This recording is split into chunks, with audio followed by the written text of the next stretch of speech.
Hello, hello, welcome back, and we are live, composing live here. And today we're going to be doing a special episode where I will be composing an original piece. Last few streams we've been doing covers and other just fun K-pop stuff and hip-hop stuff and whatnot. But this one is going to be more specifically tailored to a project that I'm working on. And I've written 3 other tracks so far.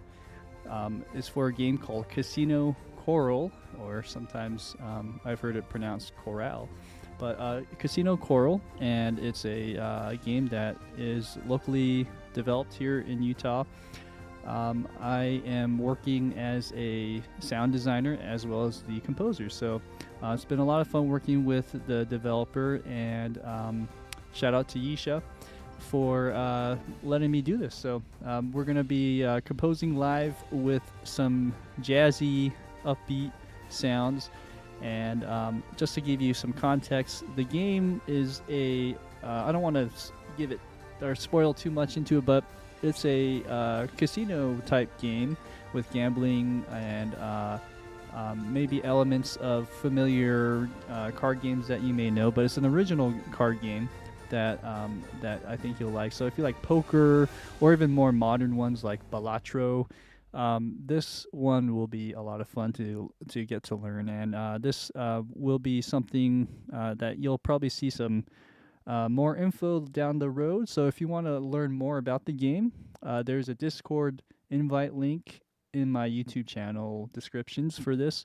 So if you're on Twitch, maybe I can, I don't know, I'll figure out a way to do that as well. But for now, you can find me on YouTube and find this video, and you can find the Discord. Okay, so with that being said, the game has some fun vibes. I don't want to show the other tracks yet. Maybe we can do that at some point. And I can kind of give a little preview of maybe the main track theme. But this one in particular is something that I've had an idea, and the brief of this one is it's a thematic one. So when you go in the casino, there's the main level music, and then there's the different rooms that you can go in.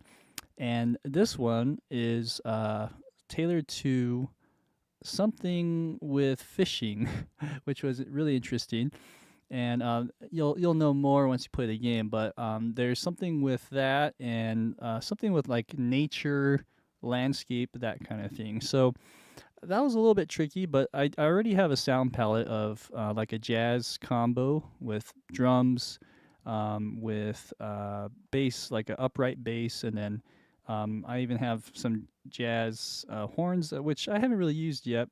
I'm not sure if I will on this one, but this is what I have so far. This is a nylon string, and this is actually a sampled nylon string from Musical Sampling. Shout out to them for making such a cool guitar. I've been using this a lot in a lot of the other tracks here. I'll put that up just a bit.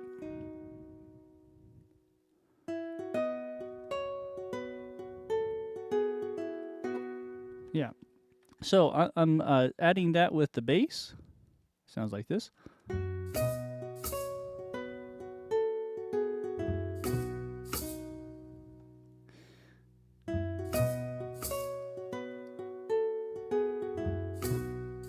Okay. So that's the starting point, and we're going to just build off of that, maybe add a little bit more rhythm to this. But how's that for fun? This one has this like gone fishing vibe, like I'm just going to lay on my boat and just chill and go fishing. Maybe drink a beer. I noticed that the rhythm here that I chose is not swung, so actually I need to swing these hits here, basically all of these. Did I do only 3? Interesting. How come there's only 3 showing when there's 4? That's interesting. Let's see here.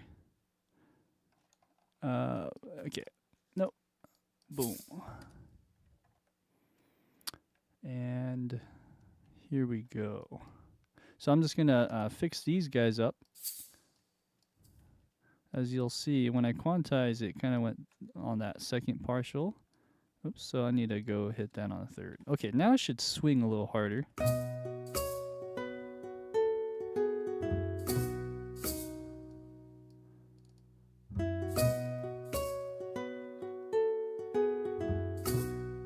Okay, yep. All right, so that's the idea there. And also this is a bit loud. There you go. Okay, so now we're good to move on from all of that. I think overall, this track could use a little bit more drums. And what I've done in the previous tracks is use more of like a typical jazz drum set feel. And I think it's down here actually. Yeah, there we go. And so a lot of the stuff I've been using, I'll just play you the drum part from a previous track. I'm going to go zoop all the way back to something like this one. And I'll just give you an idea of what that sounds like. Yeah, it's kind of quiet. I don't have a limiter on here, and everything's cranked up. So I hope you can hear that. But yeah, so I kind of have that going on there. Here's another one.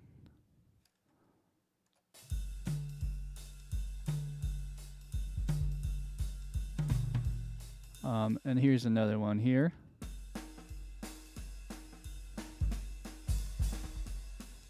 Yeah, I used to play a lot of jazz drums back in the day when I was in college, and that was a good memory lane to kind of work that stuff up again in my later years here. So let's go ahead and try maybe starting with the drums here, because now we have some bass laid down here. Let's see if there's anything to tweak before going on.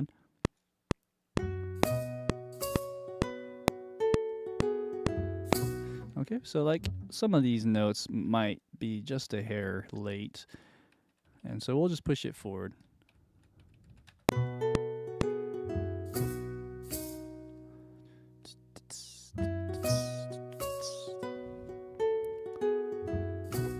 Okay, good. So let's use that bass line to get us to where we need to go for the drums. I have a little surprise as well. I got some fun sound effects that I might try to incorporate for this, so let's see how that goes. So first off, I've divided the drum set into kick and all the hand stuff after, so let's see here. And honestly, everything needs to go up. When I generally track stuff, it's actually a lot quieter, and then I put a mastering bus and stuff on there with all the plugins to make it louder. But for today's purposes, I'm going to use a limiter, and then I'm just gonna bring this up so everyone can hear. I think maybe 6 dBs would be good. Let's bring that down just a bit. Okay, so let's try that and see if I can, if you all can hear that better, and also for me too. I'll blast up my headphone volume a little more. Okay, so first off,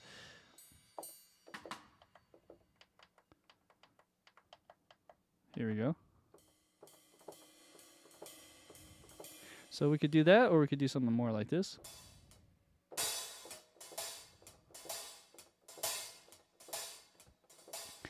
Let's try maybe the hi-hat approach first. And let's see. I also have this one.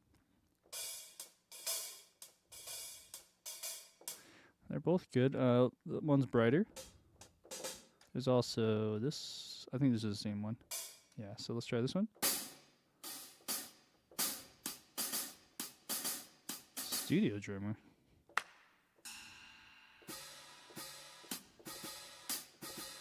Not a fan of that one as much. Let's try the original.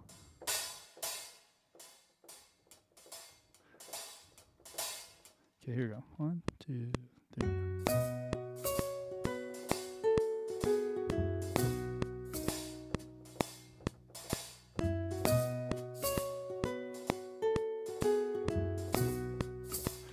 And then you can add a little, like a little crash. There you go. It's a little different on keyboard, right? But that's the idea. Now, there might be a more open hi-hat sound that I would prefer. Let's see if I can find it real quick. Like this one. This one is actually interesting too. More like a rim on the high tom or low tom. Let's try that for a second.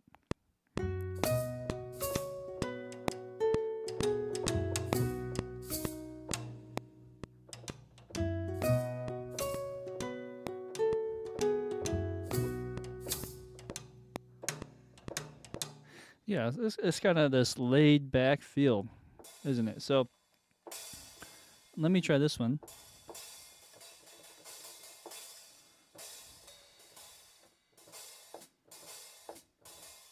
Okay, let's try this one.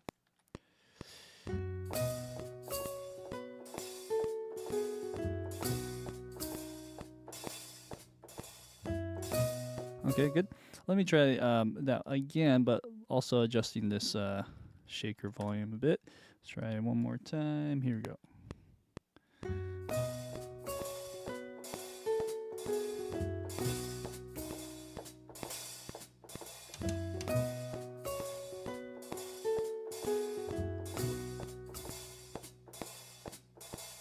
Okay, good.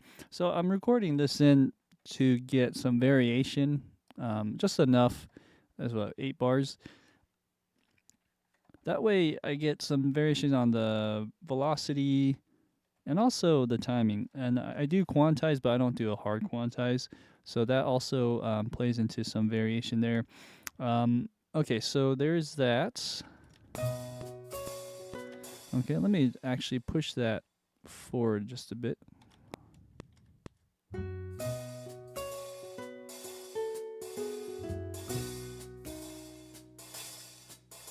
Yeah, so something's not really jiving there. I am swinging. You know what it could be is I didn't actually look at the guitar line as much. Let me just look at that and make sure that this is kind of lining up where it should be as well. Sometimes if it's ahead of the beat or behind the beat, that can also play into why it's not grooving in the pocket as much. So it's good to just not assume, use your ears and all that, but also just look at it too visually. Sometimes that helps. I think more so could be this, the hi-hat pedal.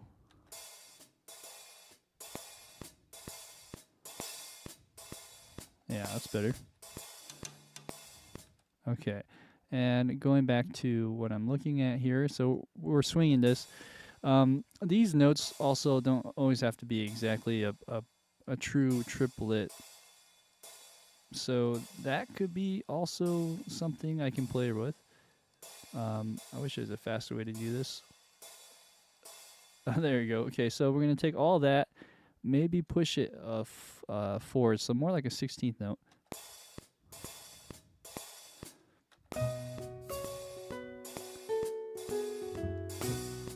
Good. Okay. And then, you know, another thing that plays into that could be velocity. So stuff that like that. I was hearing the shaker getting in the way, so let's just mute that.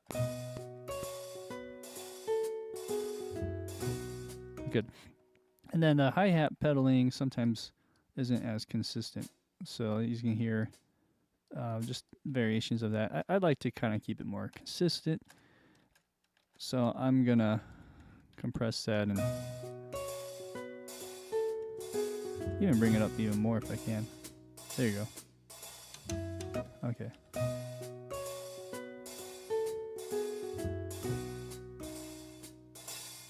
good. And then some of these sounds, like it just comes out a little too harsh for me.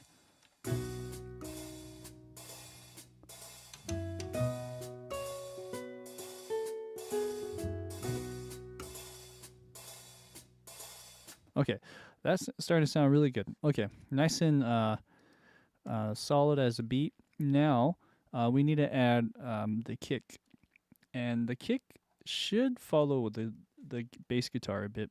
So using the same 8 bars, I'm just gonna play and jam to that. And this is a totally independent track, so I can put all my different levels in there.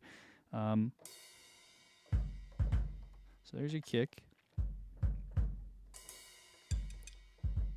All right, so let's hear how that sounds.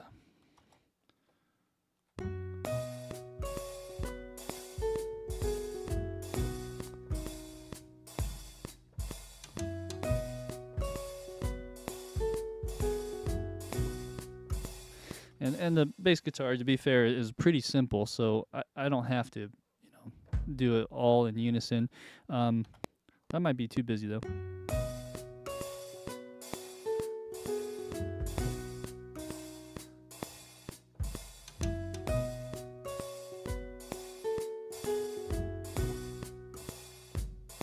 I kind of like it on 4. That's kind of interesting.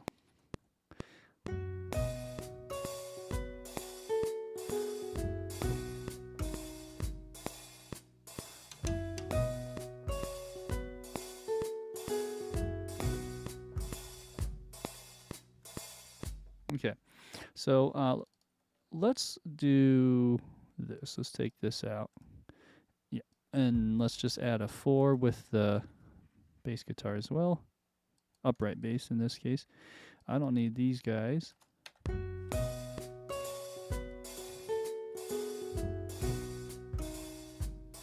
Oh yeah, and this is swung. So again, those ones in the middle need to be on the triplet.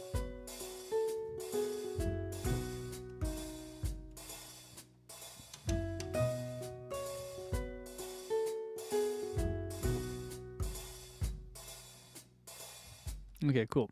I like the duck right here, but I think the game itself is has other elements like sound effects with cards shuffling and dealing and stuff. So as you're hearing those sounds, that could get in the way. Those really sharp tick tick tick short sounds here. So what would be better is maybe something like that, or like something more ambient that's not in the way. Even like a snare would be fine. But I kind of like, yeah, just a little sparkle there. Yeah. Okay. So far, so good. By the way, if you're watching and you're new to my channel, please subscribe. If you have been watching all these other live streams, I don't expect you to watch every single one and sit through 2 or 3 hours of this all the way through. But for those who do watch it, and I do appreciate it, shout out to anyone that makes comments today. If you have any questions, let me know. I'll be happy to answer. But yeah, I was just gonna say, like the video, share it to your friends, anyone who you think would appreciate this kind of stuff. Any help goes a long way. So let's go and look at more stuff. So we have the ding ding. I think that's cool. What if we add a little crash right there? Cool. Tighten that up. Okay. And I just noticed I'm not having a kick right there, so let's add that in. That was a mistake.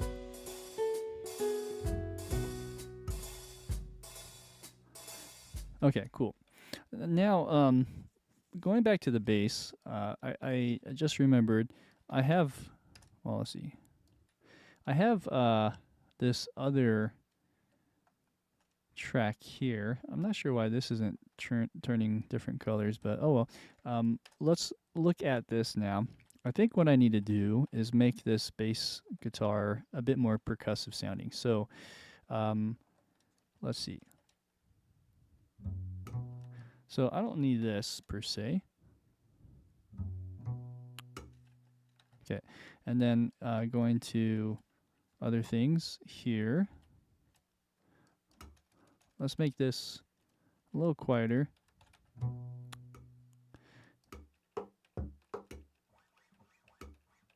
Okay, so we got to make it even more quiet. So what I'm trying to do here is make this kind of like part of the string almost. There you go. Boom. And then maybe just another one right here. There we go. Okay. That one actually sounds pretty cool right there. Might be a little louder. Okay. So these are just little things, but this will help shape and give a little more groove to everything too. So let's do that here as well. Let's see. And maybe not on that one, but on that second one, why not? And then what we'll do is just copy this over here.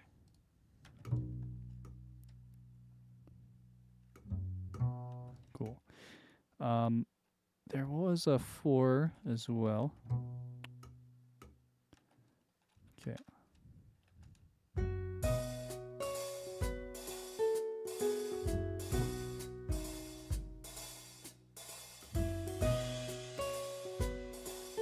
Okay, let's put the 4 matching it with the bass drum here, actually.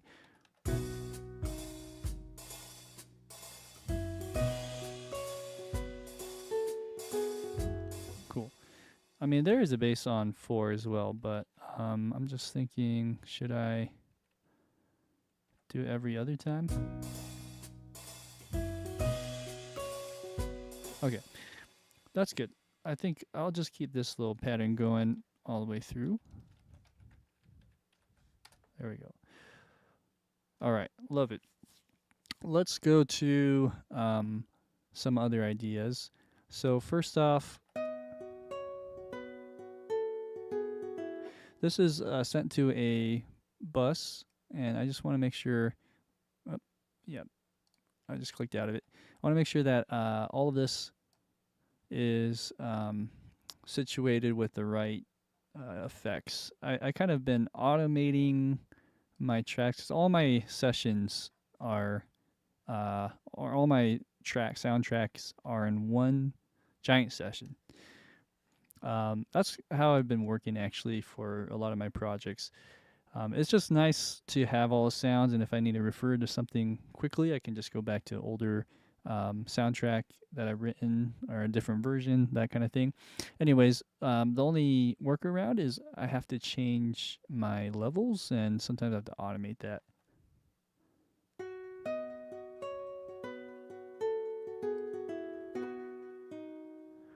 So this one has more delay, I believe, or is it reverb? It's delay. Okay, so we have that. Let's also turn this guy on. Again, this is bypass.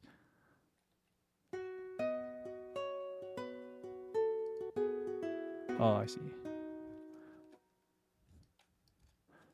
I think it's on now.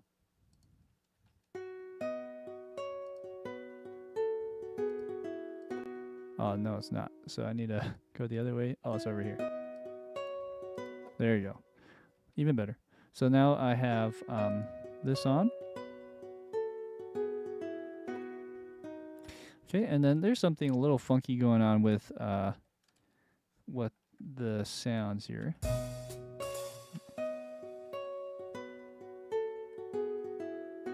Right there. So I'm not sure why it cuts out. Could be because of that. I don't. Oh, it's actually because I have my my sustain pedals on. Let me turn this off and see how that sounds.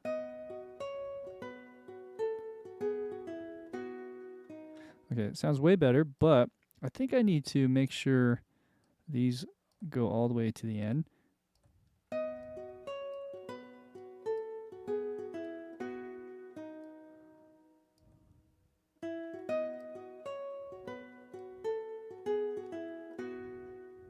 Okay, cool. So that's all situated now. Now, there's one other idea I had.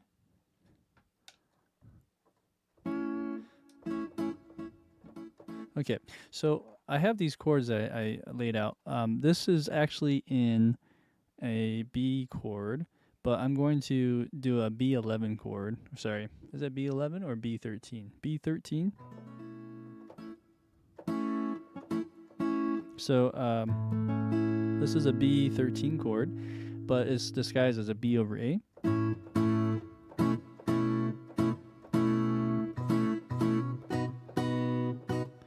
I'm just gonna go back and forth on these chords. And then maybe I'll just strum it like this.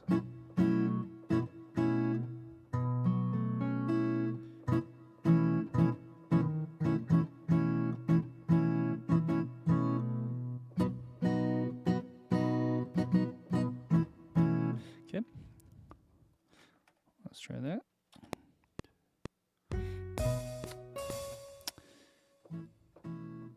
Try again. Let's go a little louder.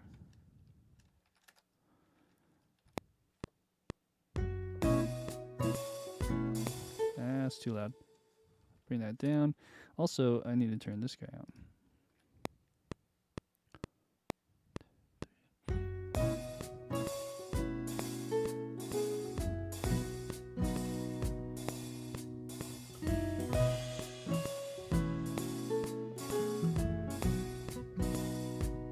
Something like that.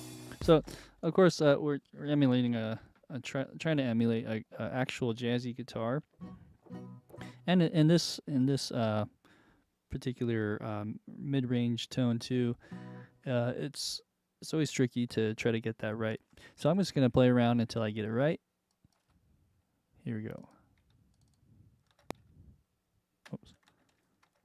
There.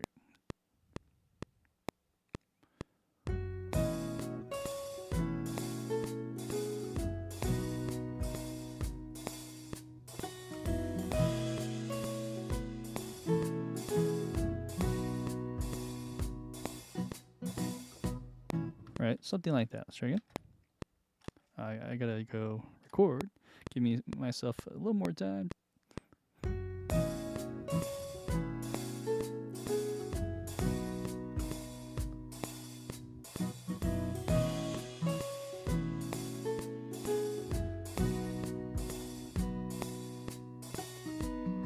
Okay.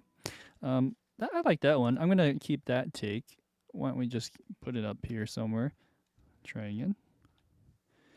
And the volume is getting better. I think that's probably where it should be. So I'm just keep that volume where it's at.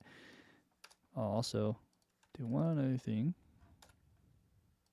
There you go. Delete that. Okay.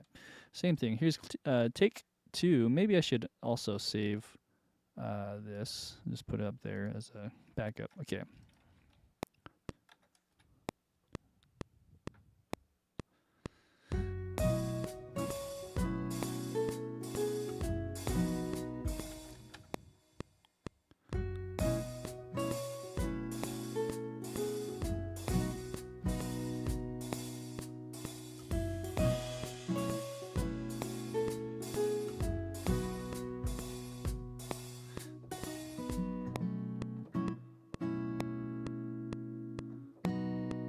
And then we're gonna morph that and do like a modulation almost to the D chord.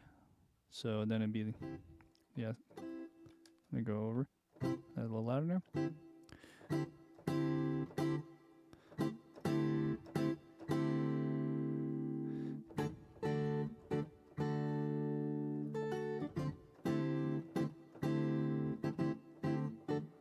So we might just go back on that a bit and see how that goes. So try that again from here. 1, 2, 3.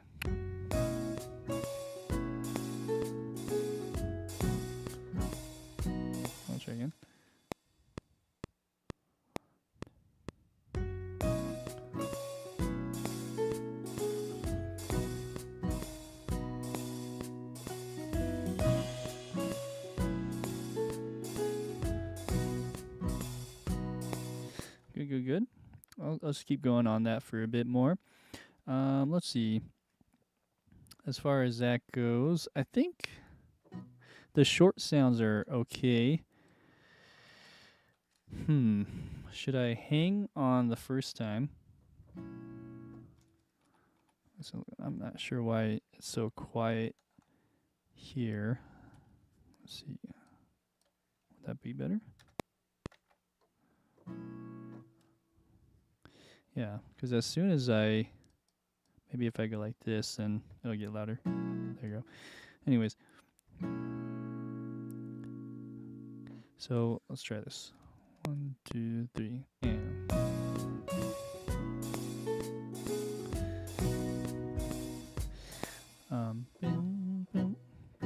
So because the melody is so busy, maybe I hang on this. Or 1, 2, 3, 4, 1, 2, 3, 4.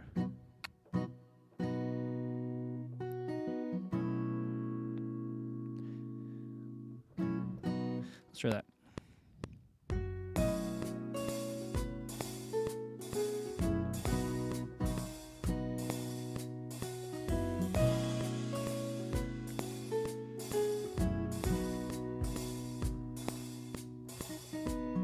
Yeah, and then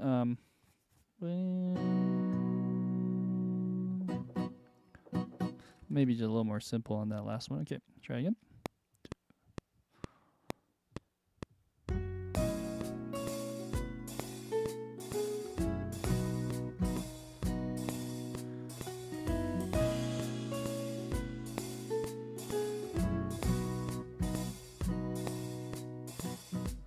Okay, so just imagine repeating that over and over. Let's look at, let's see. Let's look at extending this twice as long. So let's go here and put all this information. So there you go.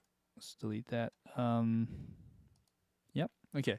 So I think we're good there, and then we're gonna make a marker so that it changes. So we'll call this the I'll just say mediant. That's a good way to remind myself. Okay, and then this one here is, we'll just call it the A section. Okay, all right, so so far so good. Now let's edit that.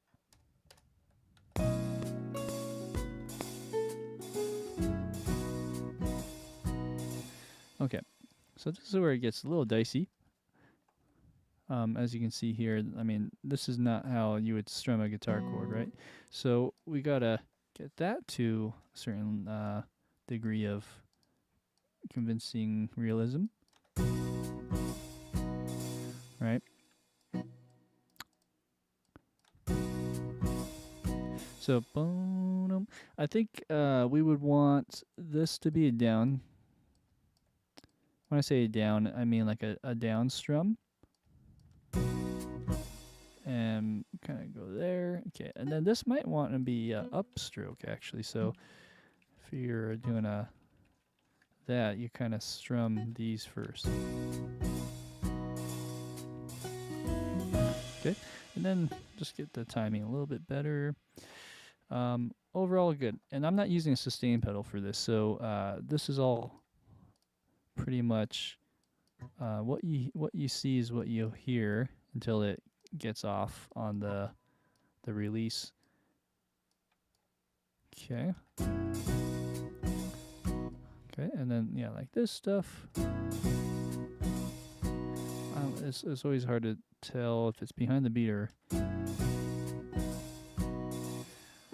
not, but that might be good. Okay, so let's go to the next beat.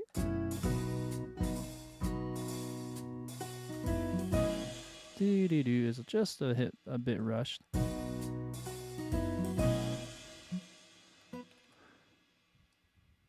Okay, now going to the next beat. Okay, as you can see here, this is a little weird. I gotta reattack.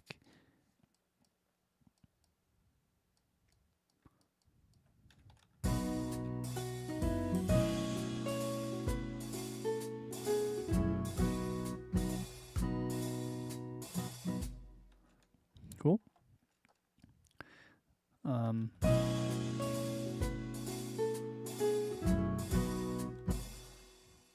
same thing. So as you can see, a little bit of inconsistency, but that's just because it's a keyboard. And this one's a bit too, what's the word? It's just too stretched out more. So, and the same thing here. We're just emulating downstrokes and upstrokes on the guitar. Okay. So far so good. So let's go and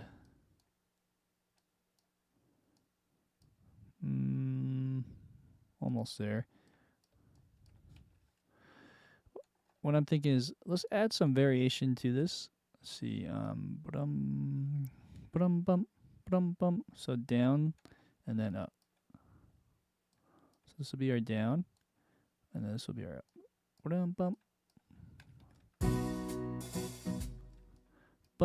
Maybe a little longer.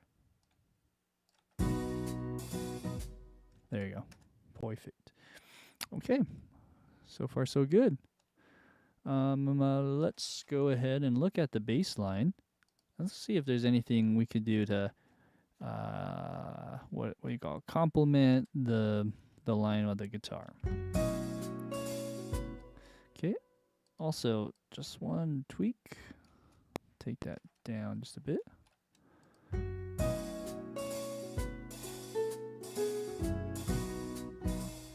And let's bring up the bass just a bit now. And I'm not sure if this expression does anything. It does. So let's bring that up.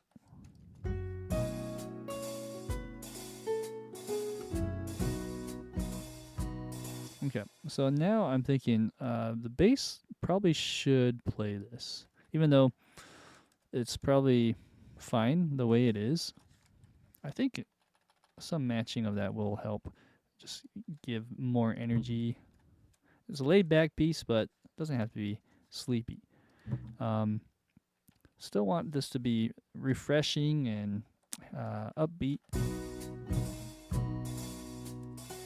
Okay.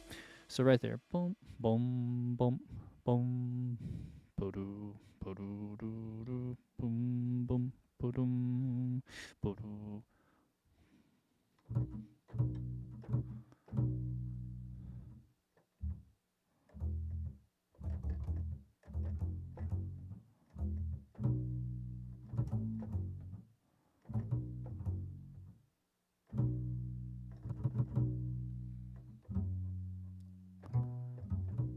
So we're going high to low.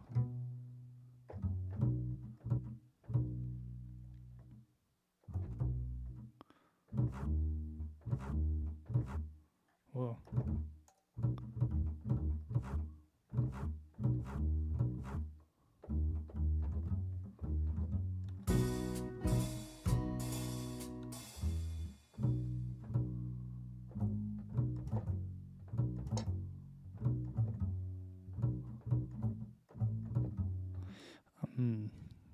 Might have to do something like that. So,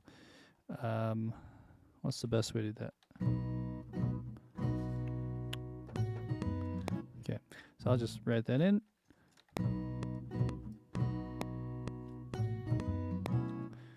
Either going or maybe like that.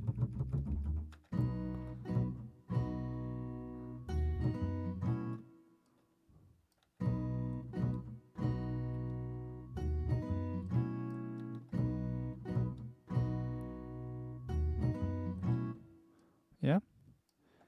Do I need to make that shorter? Yeah. There you go. All right, so that should be enough variation maybe here. Okay, yep. Actually, I do need to double and do that now since I have this going on here. So I'll just go like that.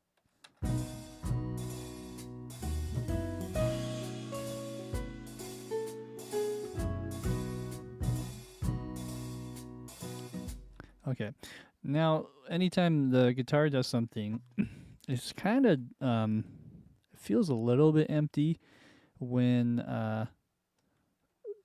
the bass doesn't do it with it. So bum, bum. What if I went like that? That's kind of fun.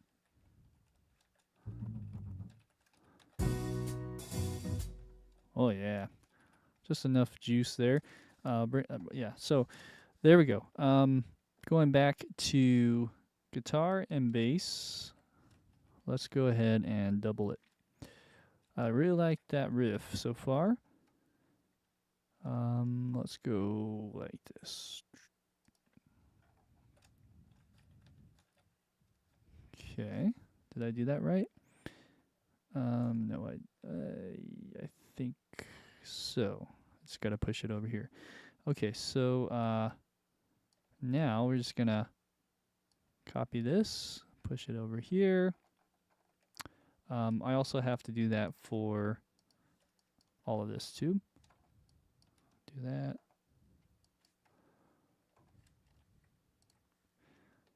Okay.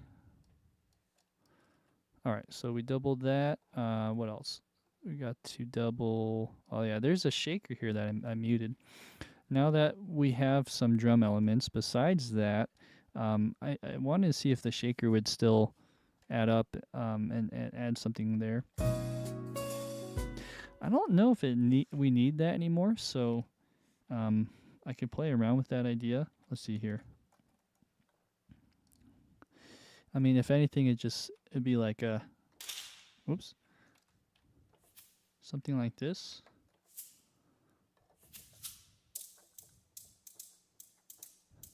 It could be something really short and just thin. Whoa, sorry, one sec. Let me just fix this.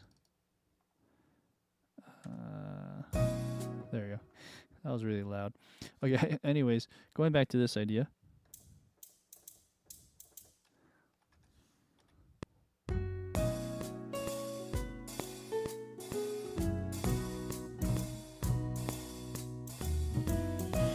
But I kind of like it as is. I think in any case, I do have other sounds. So let's go back to the drums for a second. And let's try something like that or like this. Okay. I thought a wood block would be fun for this type of piece. Let's try 2, 3.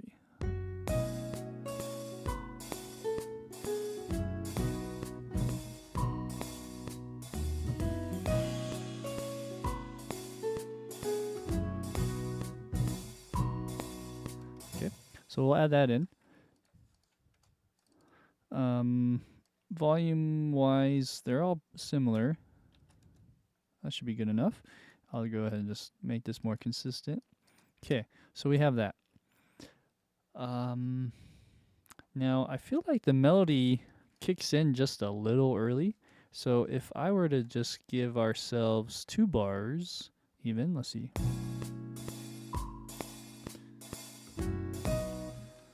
It would have to be 4 bars, but I think a little intro would be nice, especially because in the game, no spoiler alerts, but in the game, when you go into different rooms, the music will actually fade out, and then the next song will fade in, that kind of thing. So, yeah, pretty simple system we have for the music. But when you enter the room, I think a little bit of like just like a simple bed as you take in the room and all the cool graphics and just different themed elements in the room. It's good to maybe give ourselves some space there. So let's do that. But in that case, I do have to push everything over just by a little bit. So I did 4 bars. And I'm just going to duplicate all of this that we had, push it there. So the melody actually doesn't start until here. So I'm just going to say melody. Or maybe I'll say A, and then this one's just the intro. How about that? Okay, so far so good.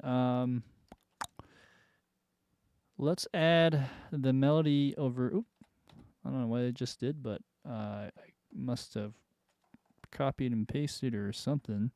Just want to double check. Okay, so let's go ahead and go whoop, and let's put this over here like so.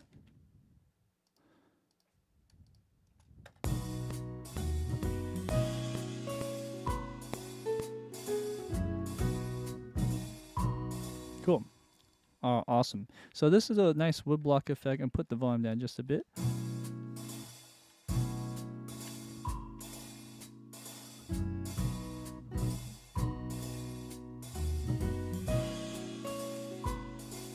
Cool. All right. What am I missing? The only other thing I'm missing is filling out that little gap right here. So what we'll do is we'll push this over into here, like so. Do that over here. And then this is the bass. These two things are the bass, actually. Let's see, how should I do this? Let's go. Let's see. Boom, boom. Yeah, that's interesting.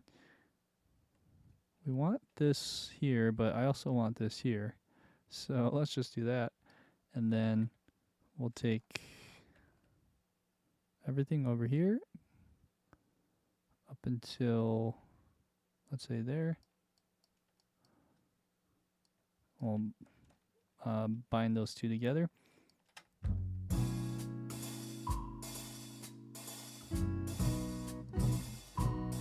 Cool. Same thing. So I'm just going to do the same treatment here. Oh. There you go. So go whoop and whoop.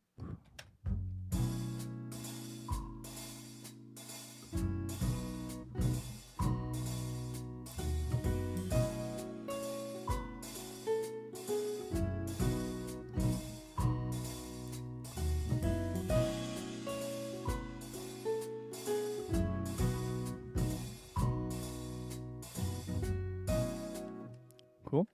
All right, so besides the I think it'd be cool to add like a slide. Maybe not on the first time, but on the second time. So I do have a cool way to do that with these nice sampled guitar libraries from musical sampling.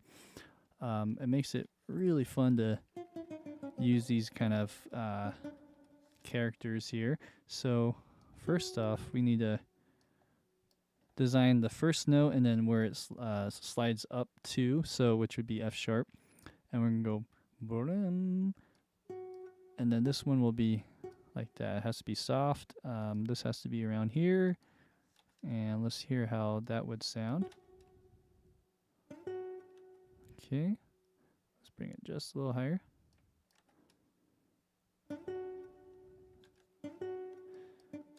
So that's sliding what, major third?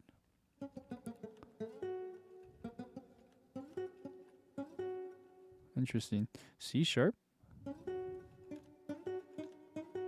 It could be also D sharp. C sharp. Interesting. This is probably more characteristic of playing the guitar because you're sliding second, or actually this is a minor third, but yeah, this would make more sense to me. So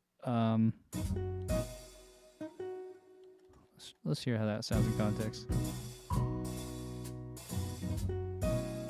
All right, so we just got to get the timing better. Will that work? Let's see. Okay. Not really. But so what do we need to do? 1, 2, 3, 4. Okay, that sounds actually better. So I guess I need to hit it up on the the upbeat right before 4. 2, 3, 4. Cool. Anyways, all that trouble for that. Let's bring that down a little bit. Cool. I think we got it. Moving on. Anything else that we can add for the second repeat?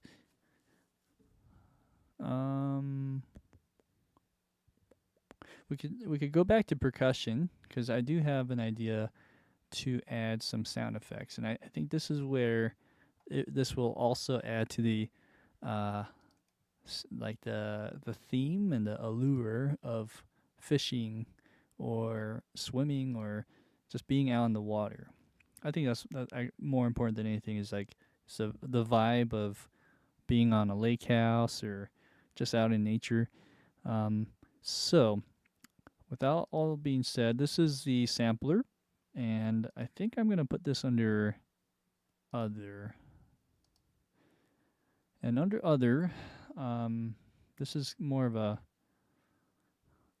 just experiment. We're going to have fun for a few minutes here.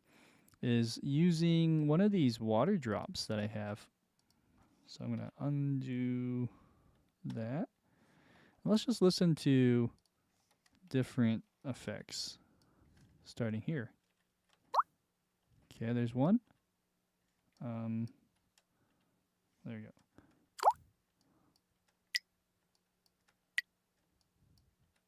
go. Oops. Yeah, like that. And then last one. Interesting. They're all good. These are all cool sounds. This one is probably the most obvious one. This one too. So those two sound real nice, actually. If I were to do this one, let's go with some kind of reverby sound. So we'll go something like this.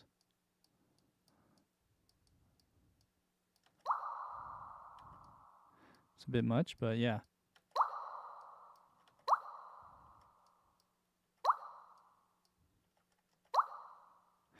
It's kind of fun, huh? Let's try a different ambient here.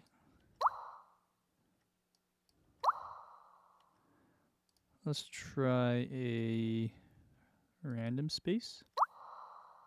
Interesting. Chamber. Okay, I like that. So let's go with something like that for a second. And what we'll do is go here. Let's rename this water drop. O2. I'll just call it the same, but let's just say water drop SFX. Okay. And then we're going to go put this up somewhere in the percussion.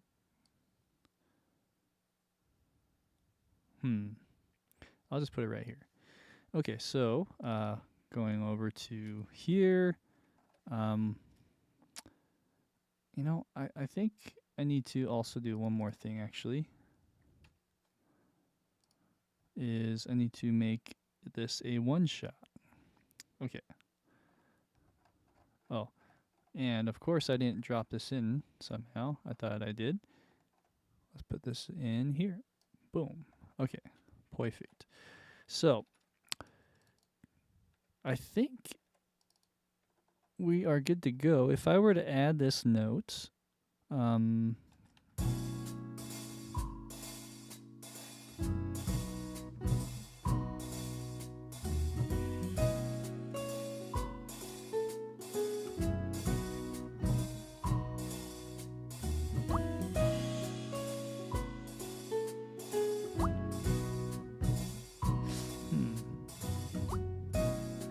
yeah, I think that would work. It's kind of fun. We're gonna have to mess around with some volume levels. It's a bit loud, so let's just bring it down about that much.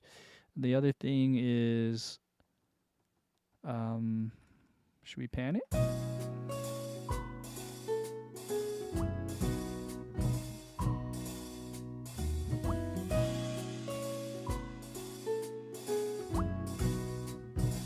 Okay, so let's just do that much. let's match the volume. So 67, 67. All right.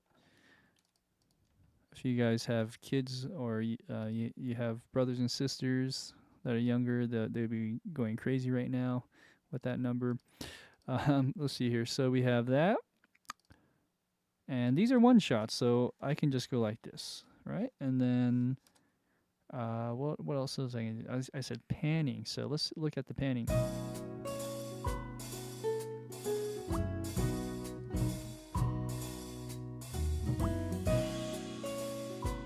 So it sounds like the wood block is slightly to the right, I think. So I'm gonna pan this to the left slightly.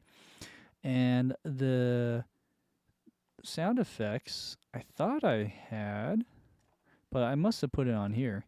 So I'm just gonna copy that and bypass that and put it onto here. I was like, something's not right. Well, that's because I didn't have it on the right channel. So let's go ahead and paste this.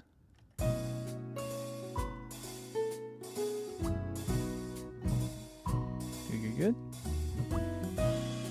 Cool. And maybe add a bit more.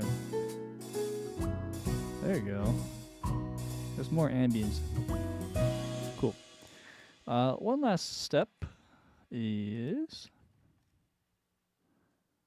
it's a fun sound, but it can get old. Even the woodblock can get kind of old.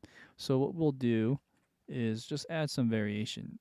I like this sampler because you can just quickly use the pitch LFO modulation, and all of a sudden it'll change sounds every time you hit it.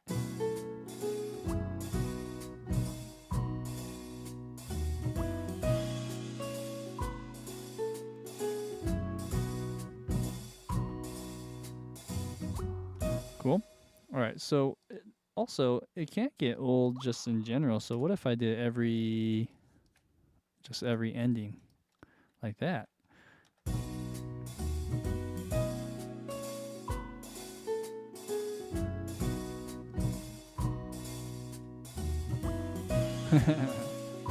Okay, I love it. So last but not least is the hi-hat here.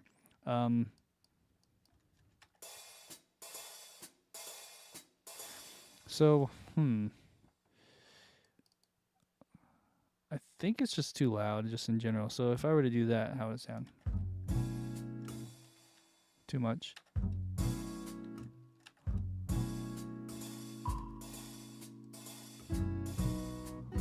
I could probably dial some of that in. Good. And I think these need to be level just a little more.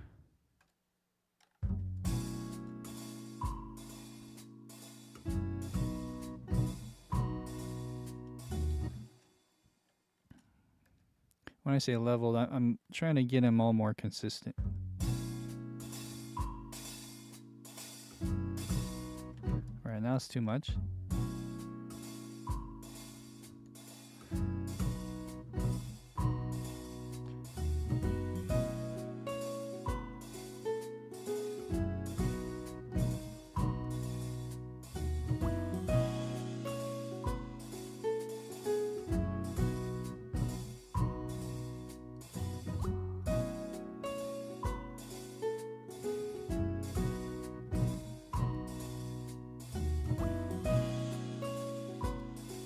All right, cool. All right, now on the second time, it does get a bit long in the tooth, so to speak. So as we go halfway through, let's add some variation on the melody, even maybe the bass line a bit. So, okay, so starting here.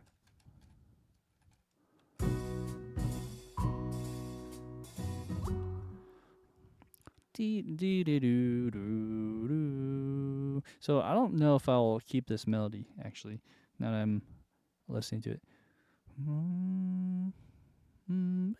Yeah. So let's just delete that.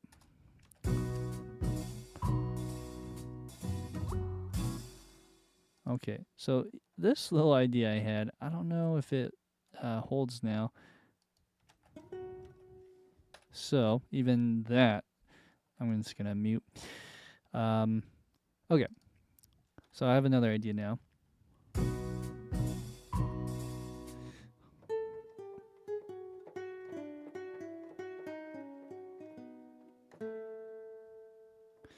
Yeah.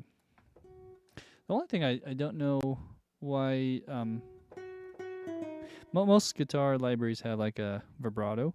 I'm not sure if there's one here. Let me just check my faders. I don't think there is. So sometimes I wish this one had a little bit of like a vibrato that we can add. I think you can use some plugin to do like a fake one, but anyways, what we'll do is we'll add some kind of lick here.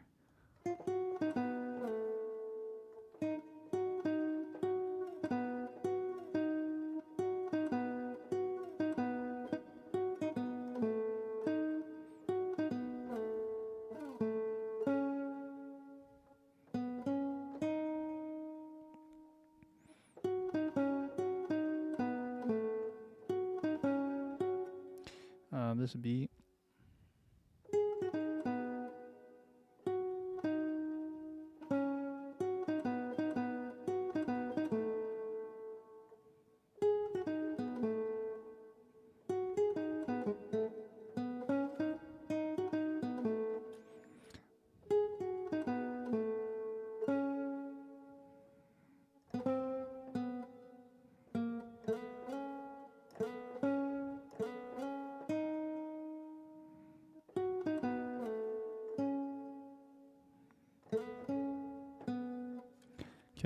so I'm going to record this and maybe go slower too. Yeah, how about that?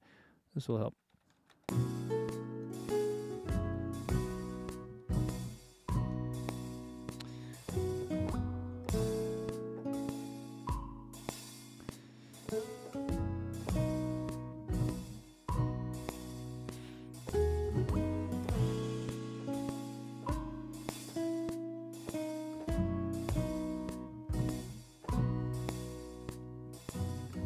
Okay, let's try listening to that real quick.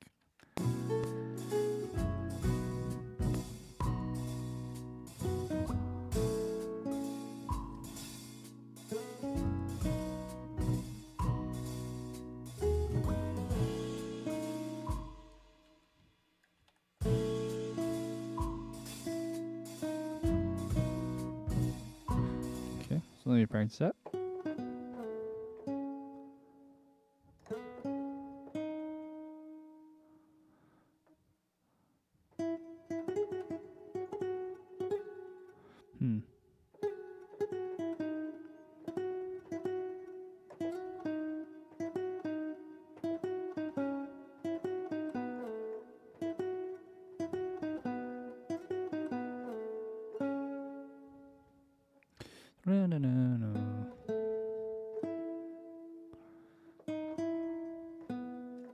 Yeah, I'm going to change the notes just a bit.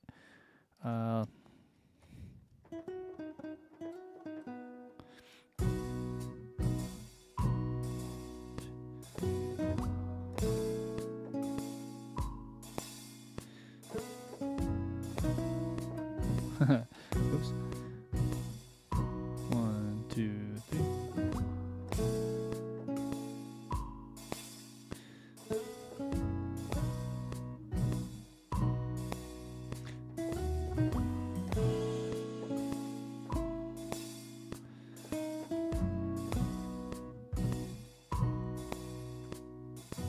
Okay.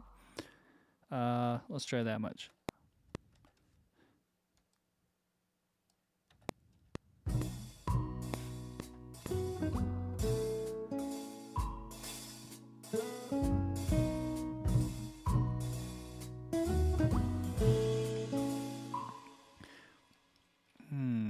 But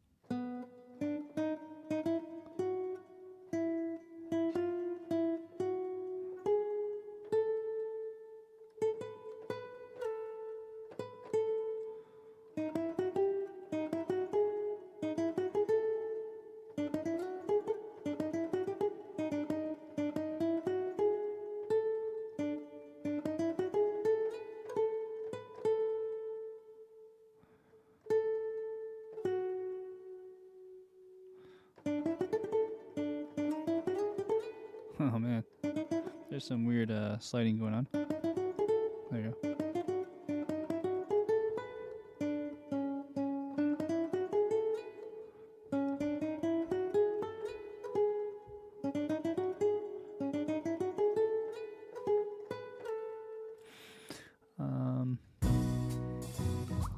Okay, I just have one other idea I want to add that in, whether it's usable or not. Let's go a little slower.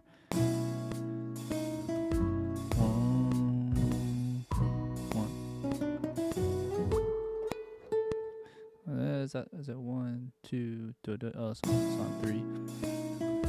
1, 1, 2.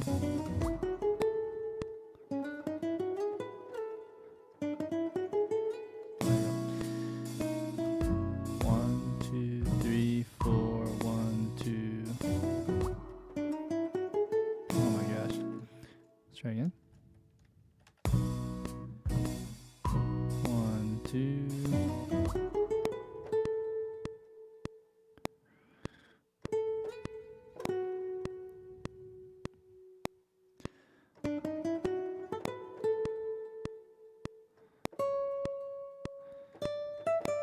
Oh man, that's what I missed it by a little semitone half step. Okay. All right. So that is what I was hearing in my head. Let's just see if I can do that. Okay.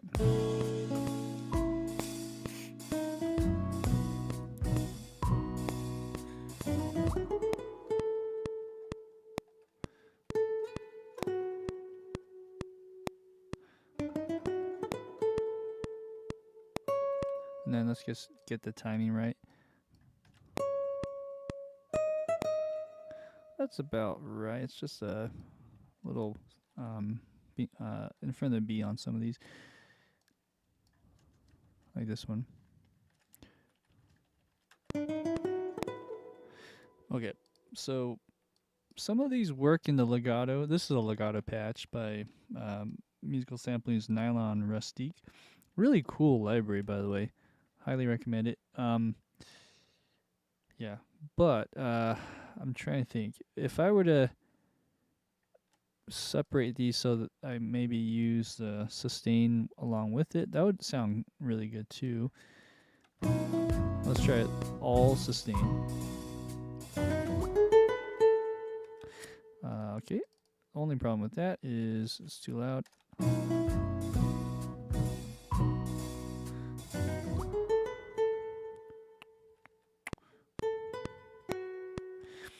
Okay, so we'll figure it out. As we do that, though, we need to add some a bed underneath this. So I said median because we're going to the median of the chord progression, which is the third. And when we're doing the third here, basically all this can transpose to that third. And I'll just start with the guitars. So this is the rhythm guitar and our bass guitar. I need to do a couple things before we get started. So boom, boom.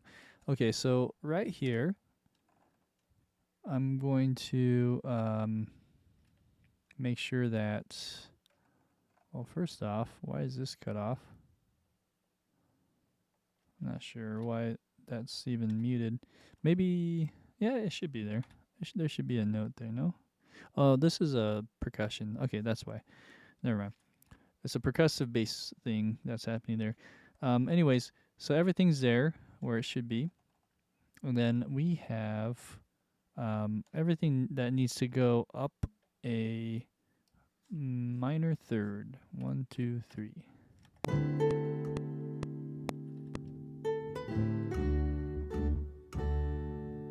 Okay. So I don't know if this will work with the melody. Now, I think this melody was more tailored towards the same chord progression of B and whatnot, but it might work. I might have to change some notes.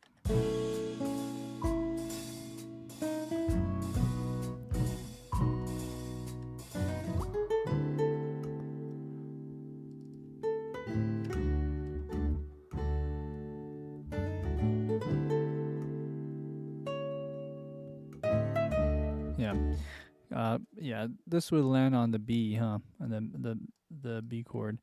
So it could work.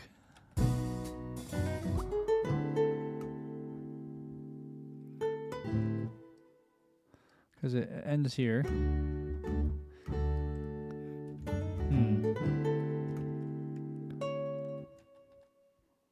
So yeah, if we were to sort of use this as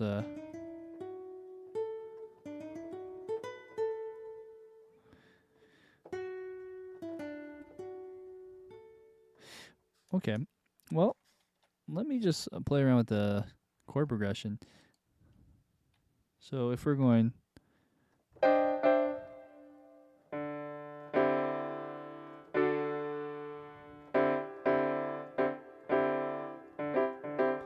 you guys familiar with Dolphin Dance? Or is it Maiden Voyage? Maiden Voyage by Herbie Hancock. It's kind of that same idea there. But yeah, so and then maybe we can resolve it back down to a B. That might work. Something like that. So let's see here. Let's think about that for a sec. Also, I am just trying to load up something on the side here. Okay, good. So we have this sound, and then if I were to go here and go like this. By the way, I apologize for people who were watching here and made some comments. I didn't realize that I was getting comments until just now, because it looks like my my chat box on the side was not working. So I do apologize. Shout out to Sam, SDSM official, Tamashi trying, and hello to you guys all. Cinematic Mockups, hello, good morning. 513 in Belgium. Is that what it said? Wow. Awesome. Anyways, sorry for the late reply. I am really bad at some of this stuff sometimes. So here we go. What we're going to do is going back to this idea. Maybe we can resolve it.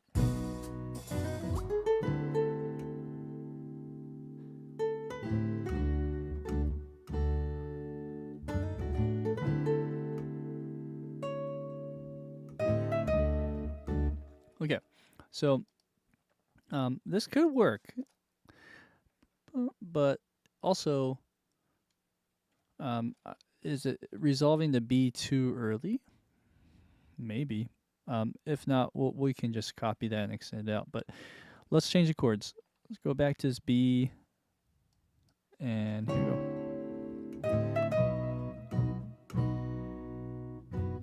Okay, so that could work. Let's hear it in context one more time.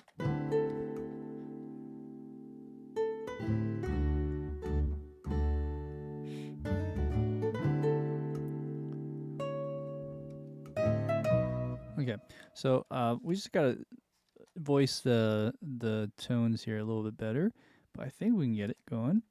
So. Da, da.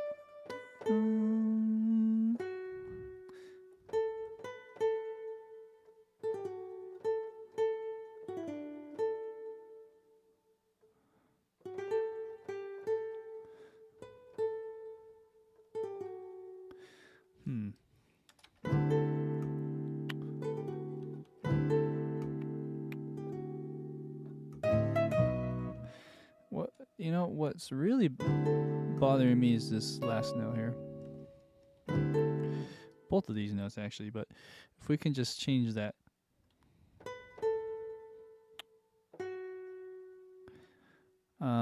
I want to go to F. And then maybe we can harmonize that.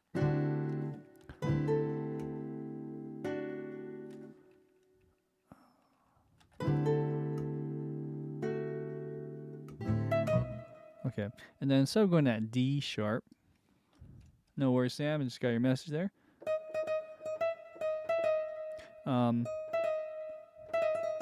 So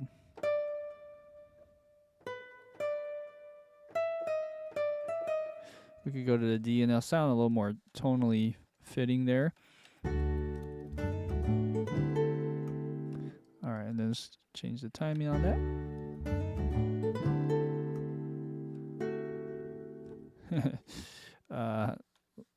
Let's ignore that for a second.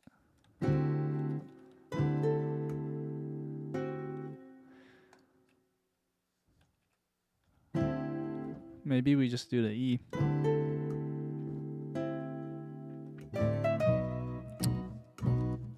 Okay, cool. And then also, in addition to what we have going on with this fun median modulation, we should probably make this a little bit different in terms of rhythm, so it's not so boring and typical. What if we went brum brum brum brum brum brum brum brum, maybe just off beats? How about that? So we go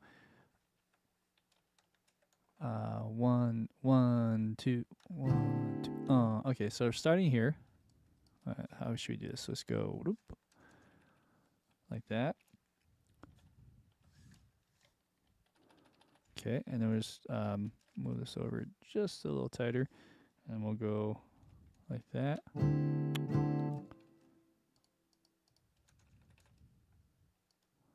I'm gonna change this, just a little variation of that. Yeah, something like that. Let's see if I can keep that going. 1 2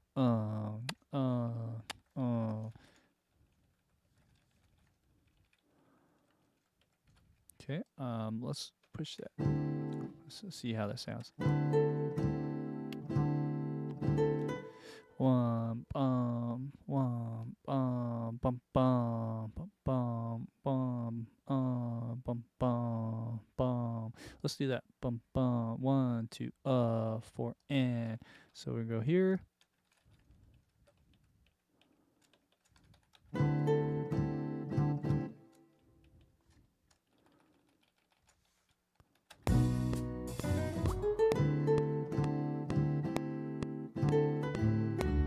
Yep.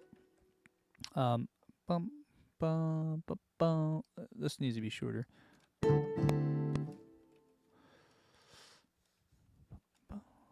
A little accent on there. Maybe accent on this. 1 bum 1 bum bum. Something just not jiving here. 1 2. Maybe it's ahead of the beat. That's why. Okay, a little bit better now. Okay. Hearing that in context with maybe some drums too would help. 1. Actually, also let me just mute this. So we'll go to this side.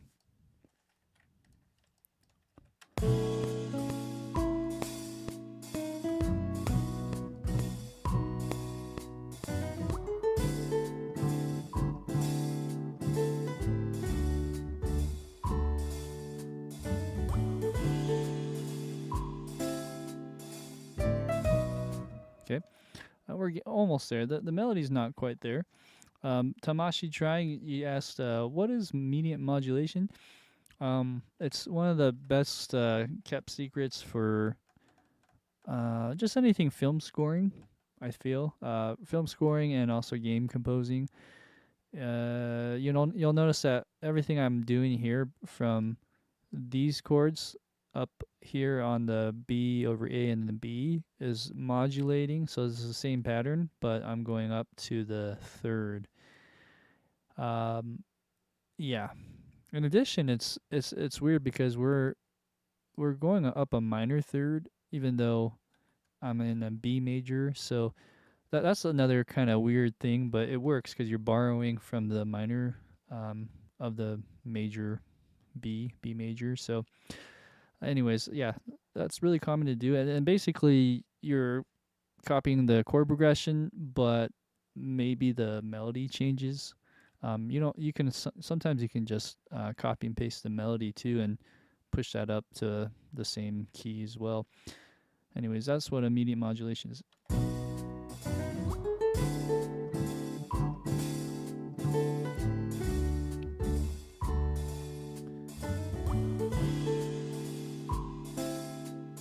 Okay, so let's get this little thing going over here as well.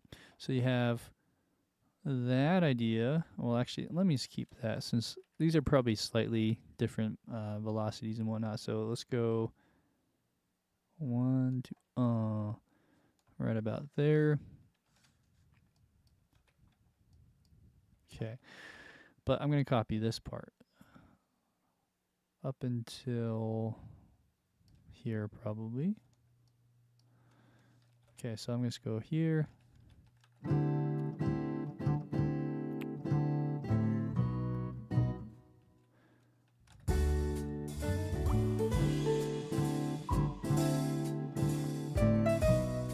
Okay, and then right over here.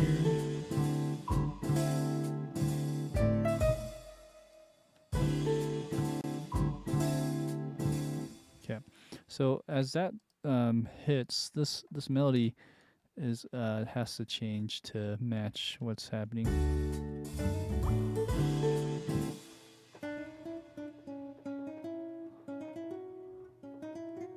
I wonder if I need to go to the C sharp.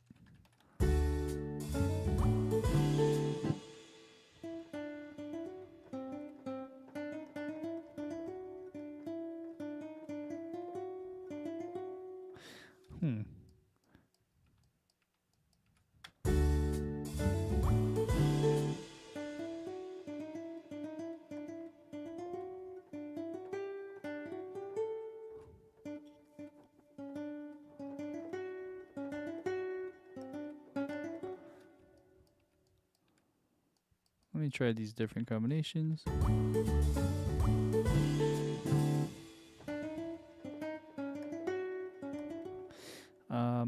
Yeah, interesting.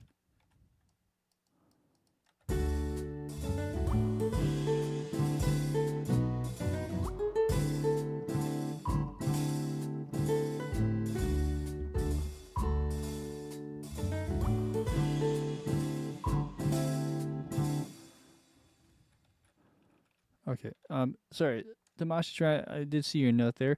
Why are you using seventh in the bass, like B A D C? Yeah. This is a clever way of writing a B minor 11th chord. So B over A, yeah, it's a trick. So it's actually a B. Sorry, not 11th, a B 13th chord. If that makes sense. So you're adding like a over A major triad chord above the B, or am I thinking the other way? Did I write this wrong? I did write this wrong. I meant to write A over B. Is that right? A over B. Okay. So thank you for asking this question because I actually got this flipped. It's actually this. And the reason why I have it this way, this is a B 13th chord. It's just like a shorter way of writing it, like a pop way of writing that. I believe so, right? A chord over B. Yeah, so I just flipped these. My bad. So anyways, that's why it's written this way. And it's just a fun way to get that to play and see it differently than maybe saying it as a D 13th chord.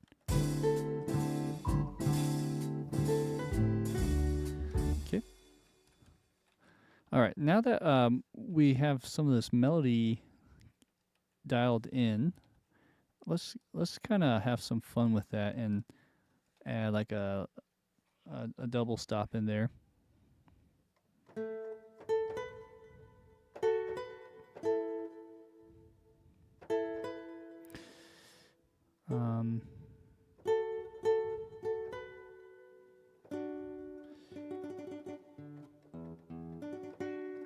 Yeah, that could work.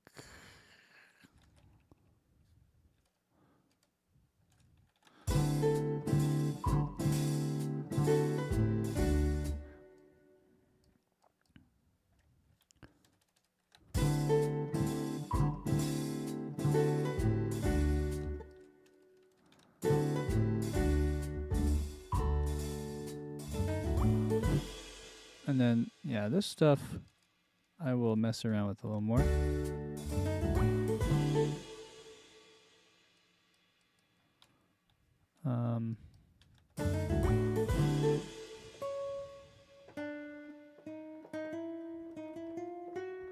No, that's probably what I'm hearing.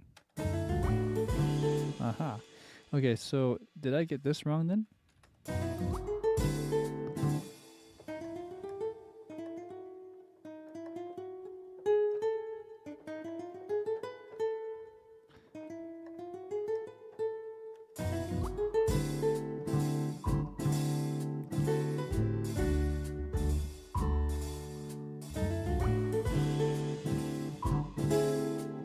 Okay, all right, so let's get this rhythm.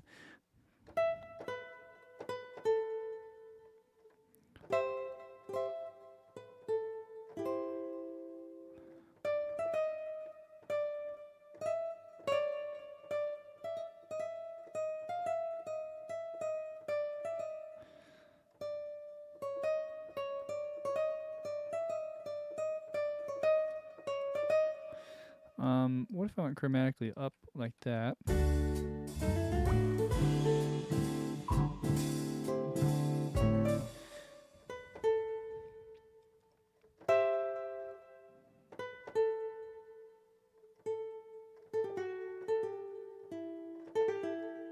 There we go.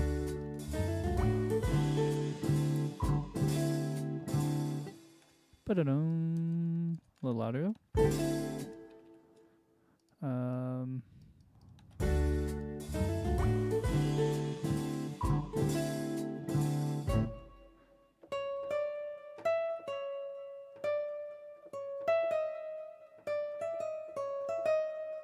What if I went that?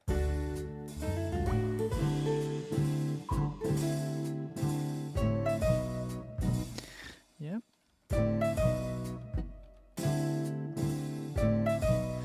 Depends on this chord here. So let's go to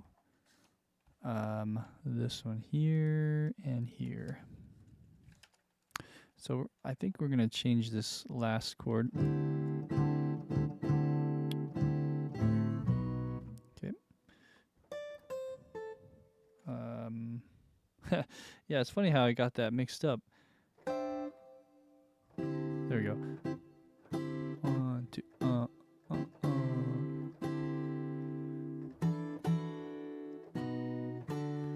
Okay, so we're gonna go to a D chord. Are they up like that?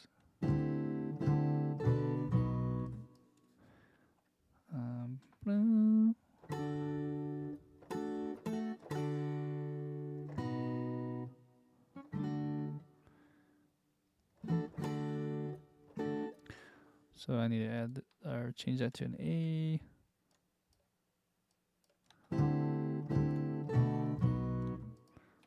Let's go to oh yeah, and that's another thing I need to change is this D is a bit loud on some of these notes.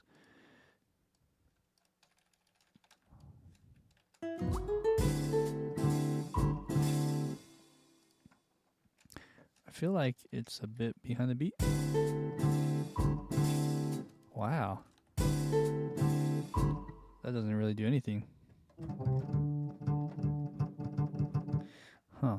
Okay, so I need to manually shift these notes quieter.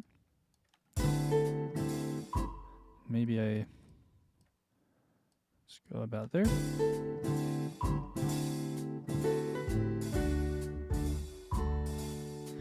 And then as we go to those lower notes, we go louder.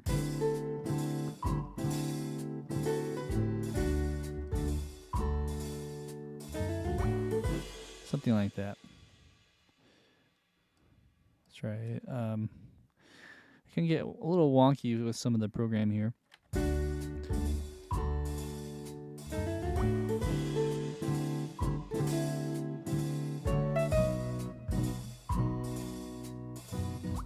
Cool. All right, so there we go. Now, is that a little too sudden? Should we lengthen that? Probably, is my guess. But in the grand scheme of things, this is a AAB form at the moment. And sometimes it's just good to listen through from beginning to end and see how it feels. So let's do that. Tamashi try. What function does B13 chord serve? Predominant? Yes. I believe so. It's so like, you know, right over here. So we're doing that chord. I'm just resolving to that B. And yeah, I think you're right. You can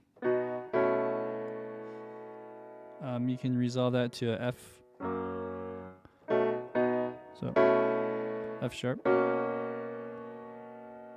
But I'll change the bass line, sorry.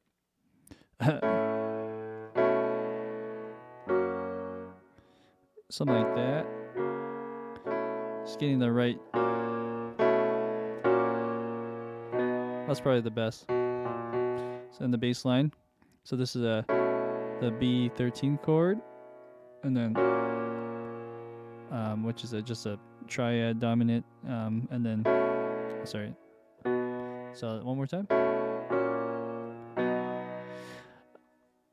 Not so jazzy towards the end there, but yeah, you can think of it as that.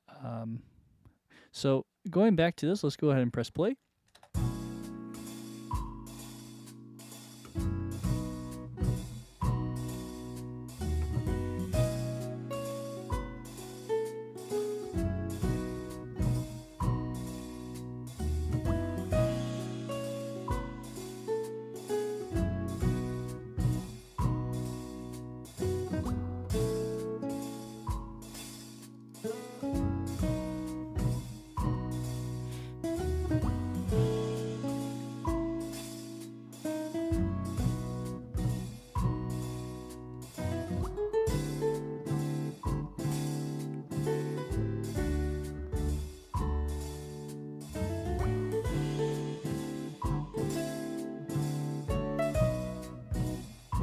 Cool.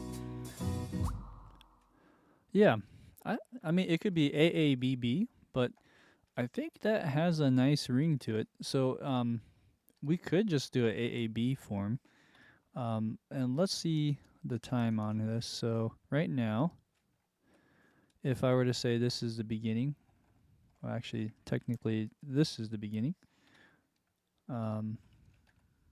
Let's just fix that. So if this is the beginning, up till here, that is 52 seconds long. Great. So all I would need is about 2 minutes or so for this track, and then it can loop. You can go 3 minutes even, or 2.5, somewhere around there would be good.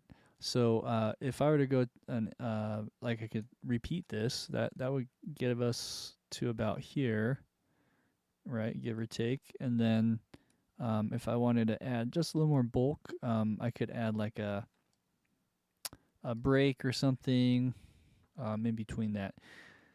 So that's the idea. Okay, so going back here, I'm just thinking out loud.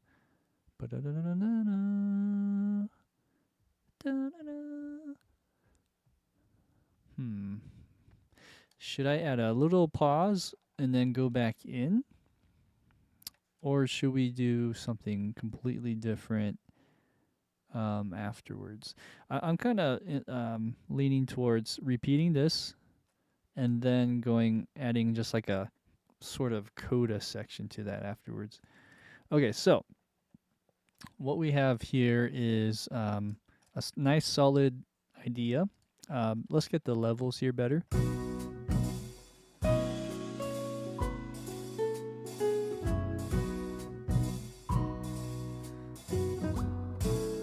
So this one here, it's a bit louder, and that's just mainly here, but is it also, yeah, it's also this expression, so let's make sure that's in there as well.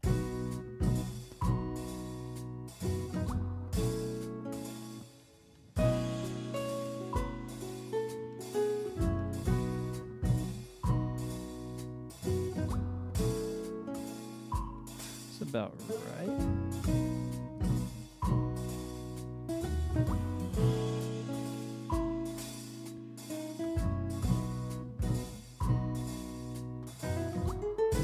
Okay, so I do have 2 patches going. I'm kind of curious to see what it would sound like if we did both of these, but kind of patch them together, so to speak. So, for instance, I kind of like the way it sounds on this one. Funny enough, like I don't know. I could do an A/B listening test here, but how would it sound if it was like this?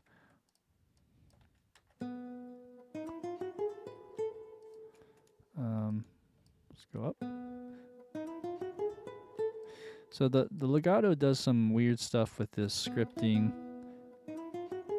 So you do have to push it forward.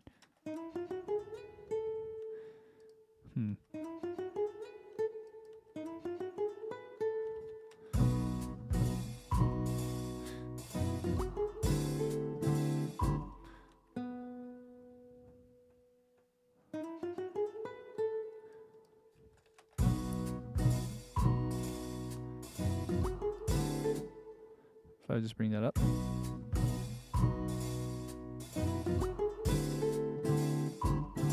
Okay, so then let's color these 2 differently. So if we look at that, let's keep patching them and combining the different sounds together. So this one is the sustain patch. You'll notice that these have double stops, so I'm going to mute these.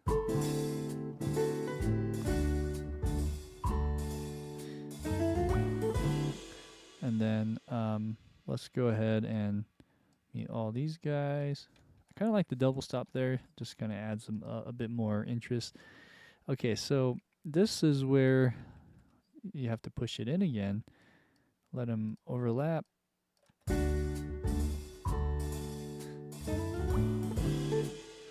Alright. It's weird. This one's not really voicing.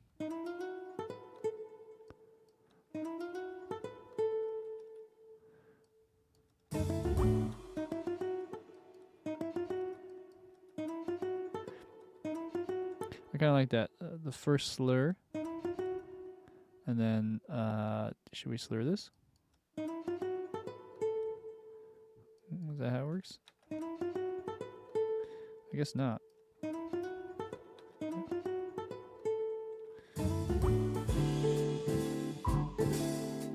Oh yeah, so this is the one that was a little wonky to me, so let's go. Whoop.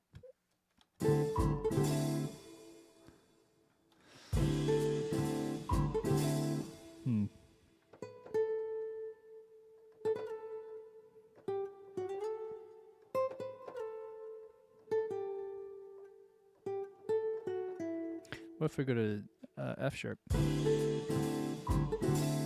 That sounds better.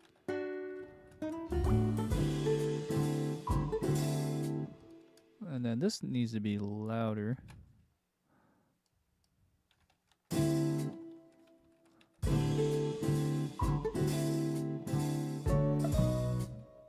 Okay, and then we just gotta find the right notes there.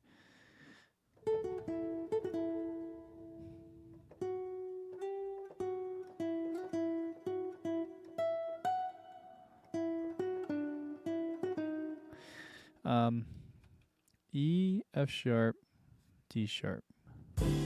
What if I went in octaves?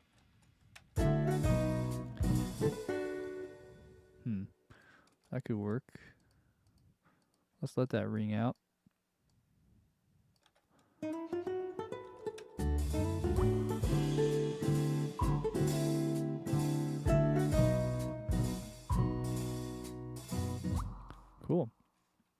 I think that works pretty well.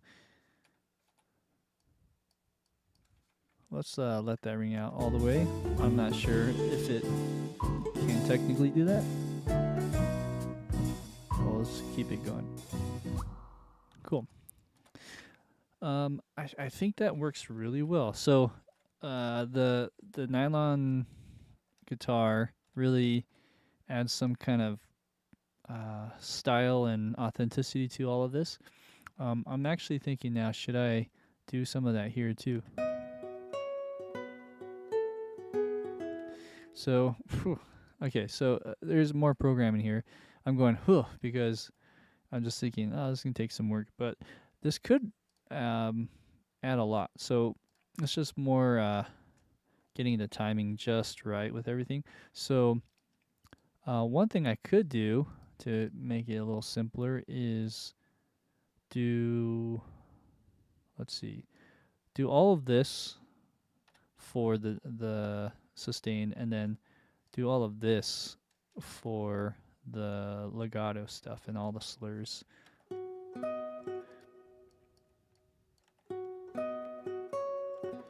Okay, and let's see if I can play that.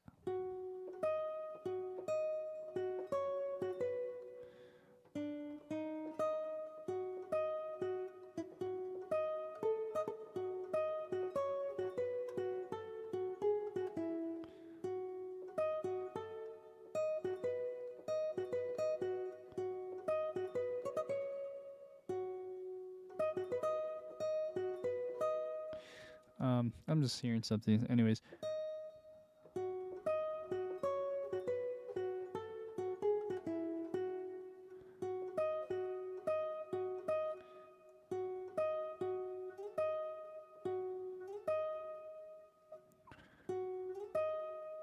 That would be nice, but it would have to be like this, and I don't know if that would work with everything, but we can try. I'm just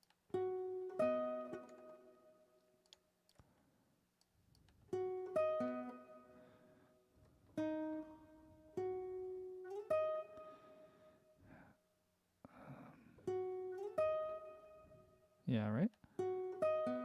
For some reason it doesn't want to do that. Maybe I need to keep going down.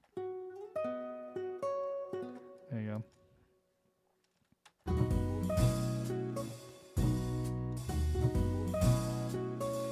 Yeah, I don't know. I'm not digging that so much, but let's just get the styling right.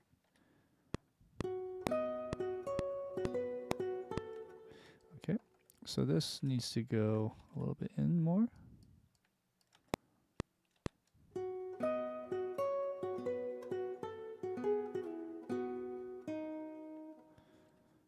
Right here. So right here.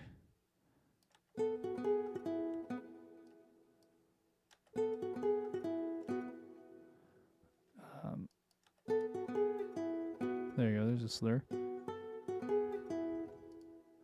It is nice to have that.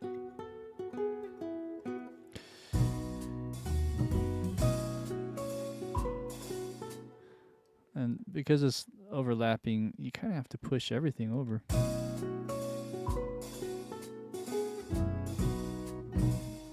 It does add a lot. I mean, that slur just transforms that.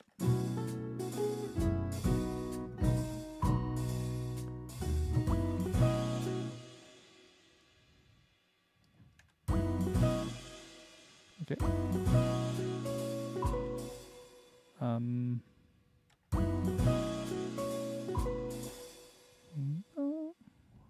You don't need to slur these. Really any of these actually, now that I think about it. So let's not connect that. Boom, boom. But this one,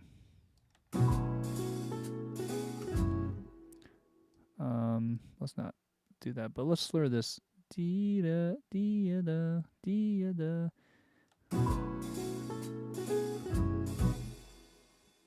Okay, almost there.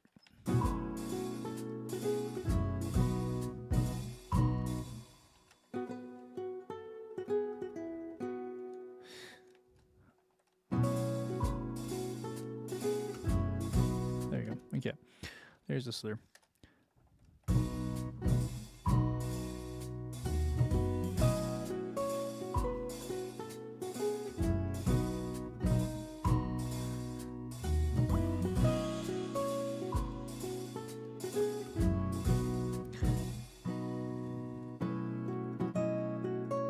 Right here.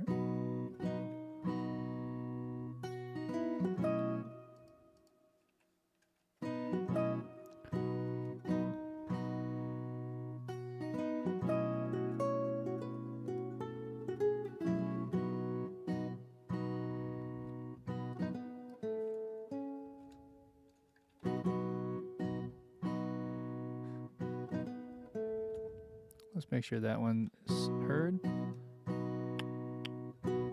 There you go. All right. Cool. Let's hear that one more time, and then we can move on.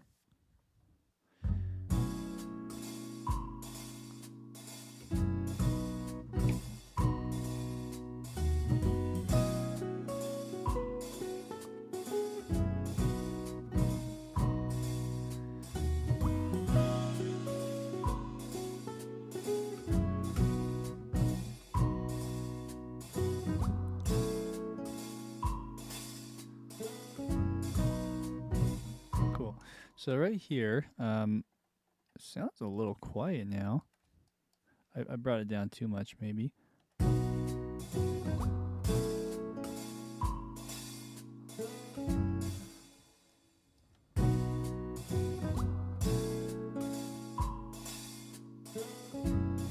Good.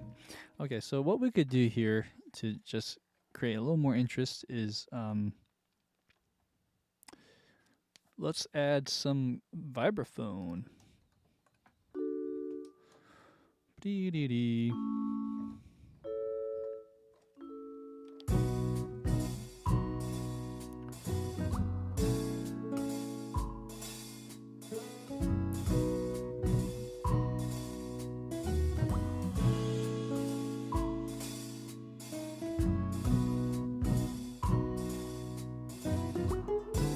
Cool.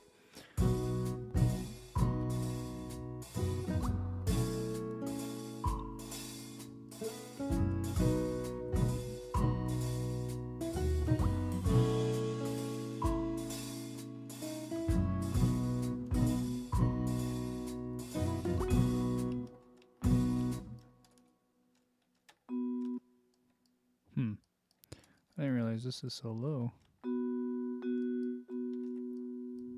I play that a little soft there, so that should help.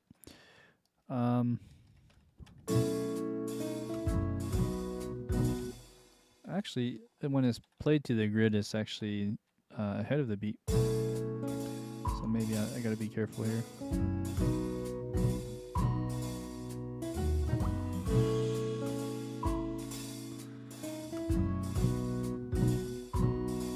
There we go. Okay, good. And then we could probably keep that vibraphone going for this last little moment.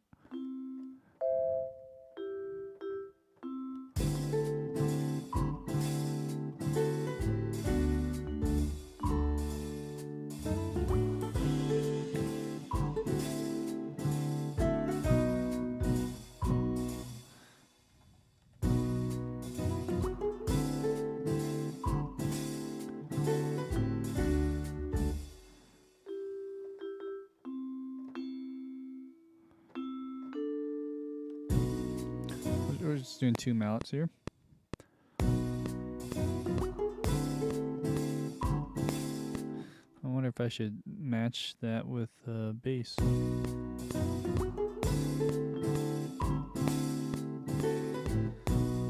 Yeah.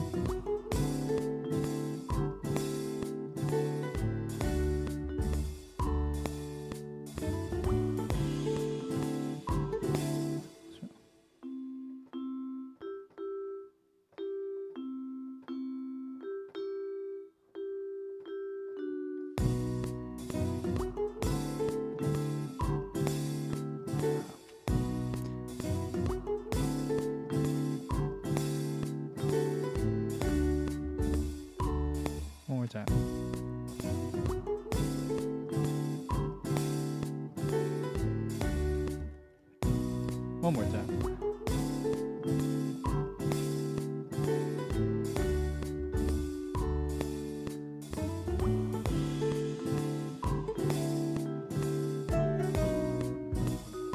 Okay, so I got the first half. Also, the rhythm. Boom.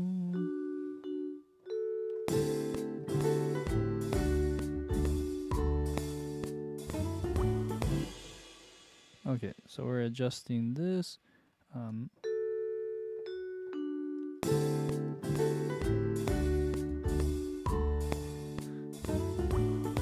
There we go. Boom, boom. And then let's just add that over here.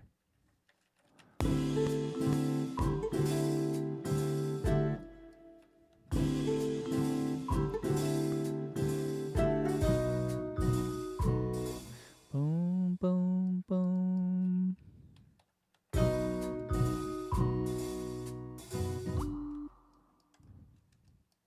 Okay, good. Well, this would be fun to maybe mix it up with a vibraphone. Maybe playing the melody. We could also, the tracks I've been writing don't really have a lot of improv elements to it, like a more traditional jazz tune where you're playing the head and then there's like some, improv, like a jazz solo. It's not like that. Especially, I don't know. There's different philosophies. I feel like game music has a place for the music, and sometimes if you go so traditional, it can get a little out of hand. But you could add some kind of element to that, which would be fun. That's more simplified. I got a note here. Let's see. Sorry, my eyes are getting worse and worse now. On Twitch, someone mentioned Jajarki. Hello. Add seventh with the vibe on fourth beat of B. Yes, of B. So, a little suggestion here. So, add seventh with the vibe on fourth beat of B of the B section.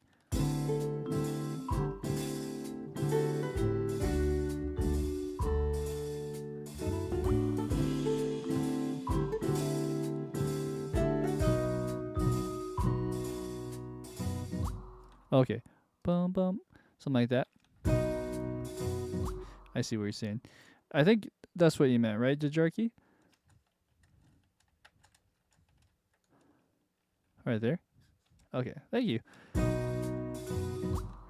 Yeah, that's a great idea, just to match everything else. My mind is like going, way ahead in terms of, oh, what should we do next? That sometimes I forget those little details. But yeah, thank you. I appreciate that. So we got that, right? Okay, so what we're doing now is what to do on this next section. I really like the vibe here. I mean, not the, no pun intended. I mean the mood of this piece. The thing about moving it along is we can get the rhythm going, which is really easy to do, right? Because we got this. If we were to just bring in this much,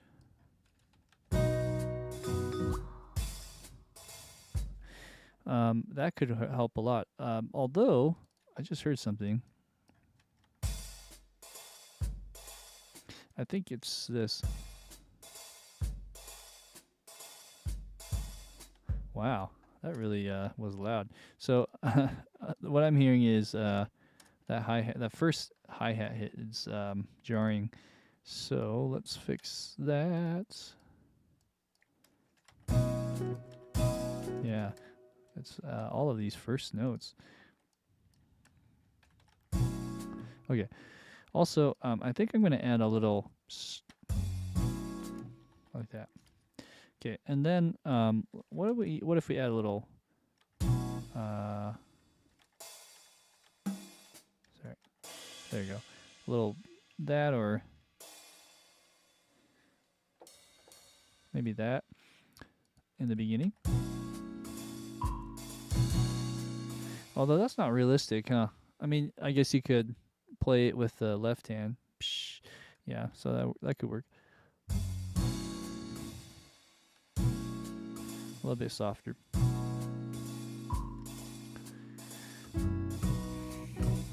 Okay.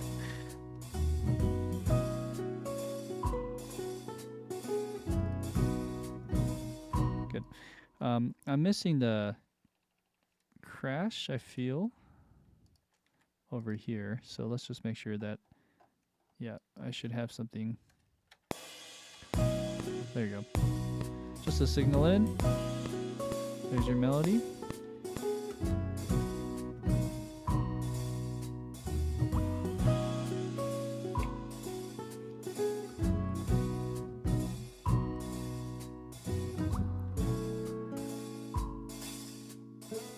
I heard it again.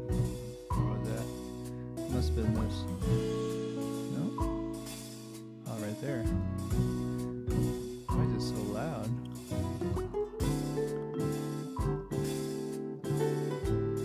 Every now and then it's fine, but sometimes it's too much.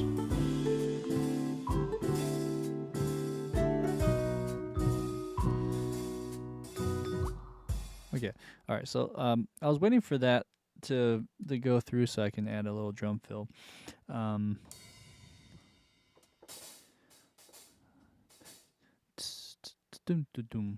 Something like that. Something simple. 1, 2,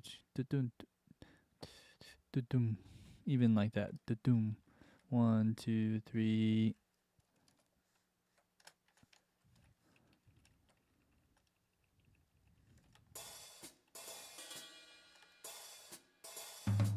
Okay, so something in that vein.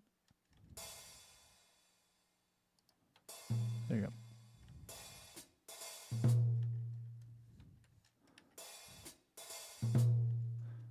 All right.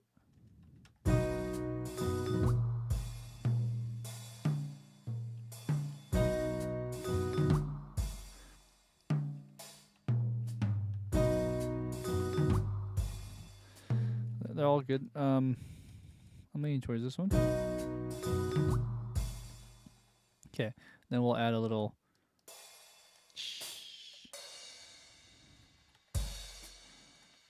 Yeah. Okay, and then the hi-hat. Whew.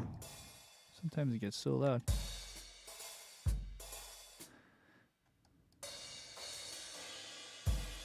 Let's do that one. Okay, so there's that. Let's copy this one. And then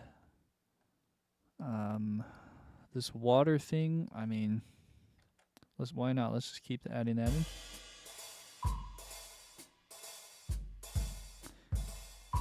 Cool. And then we have some kind of rhythm. We can probably just keep that going. So let's just go right on downbeat. Let's do 30-second note. Okay. I'm gonna copy these guys. Oh, whoops. Wrong one. All right. All right, so this will just be a template. Doesn't have to be note for note the same. Sorry.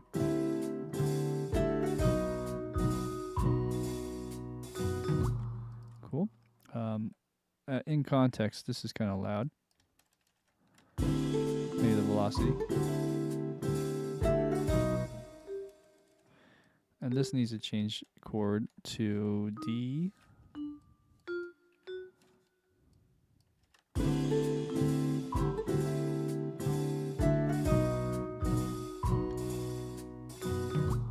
Cool. Let's get the timing a little tighter on some of this.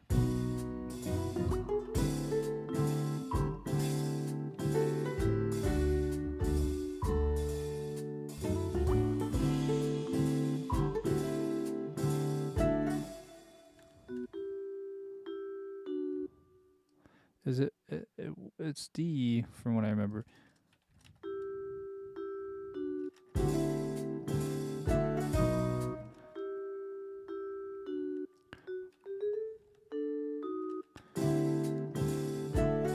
That sounds better. Okay,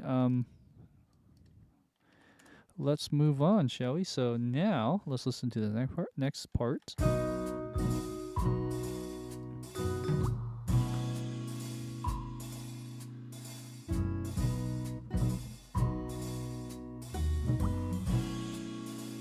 Nice, nice.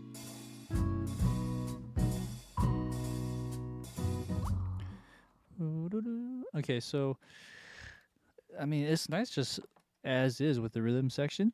I don't have any piano on this. Some of the other tracks I've written for this game has piano. So the question is, do we just leave it out? I think it's nice the way it is, to be honest. However, I think just to use this minimal instrumentation, I'm thinking here. Let's focus on the vibraphone, what it can do for this section. So this is a halfway point. Okay, here we go. So on this part, let's see if I should just kind of hang with the rhythm section. Let's go.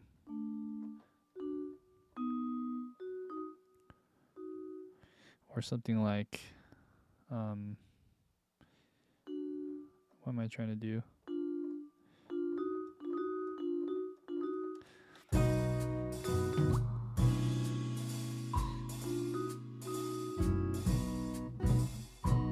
You know, something like that. But what are we doing? We're going A first.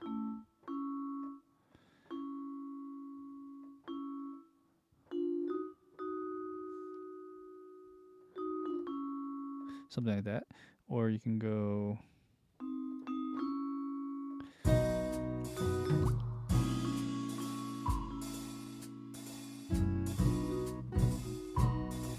And then we'll match the rhythm and so on. So let's mess around here. 2,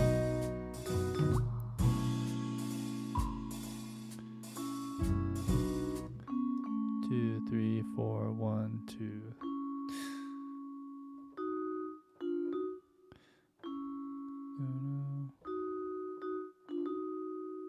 Let's try that. 1, 2, 3, and.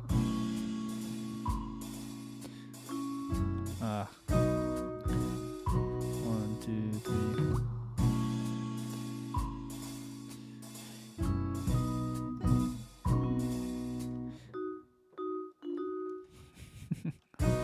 Try again. 1, 2, 3, and.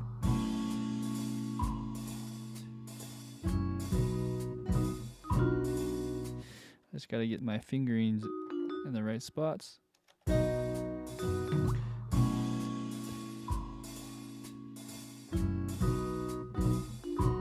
There you go.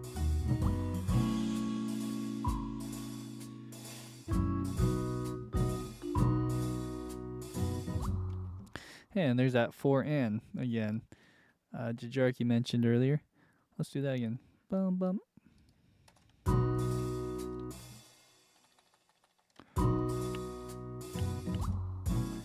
1, 2, 3. This is on 3 this time. There you go. Cool. I think that helps. Just kind of helps sell the jazz feel.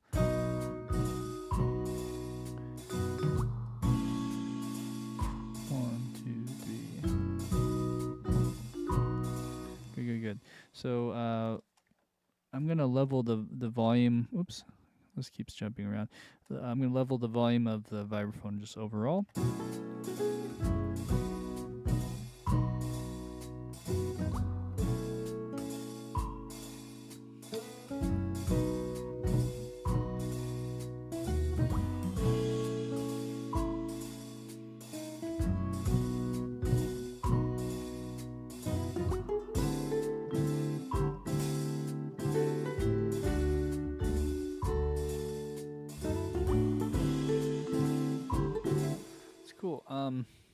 let's just bring that down a hair overall.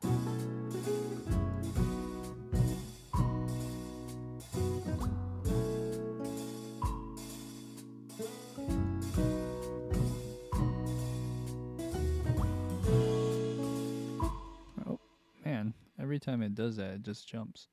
Let's turn off this guy. Okay, so here, this is kind of loud.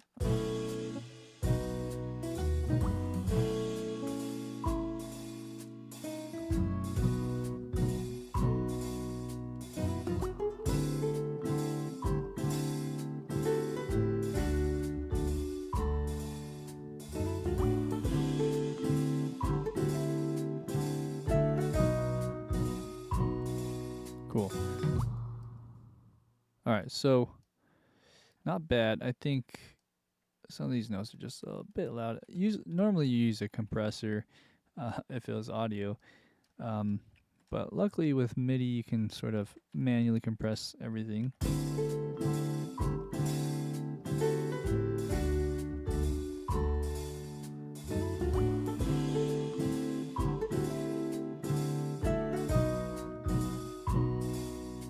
Cool.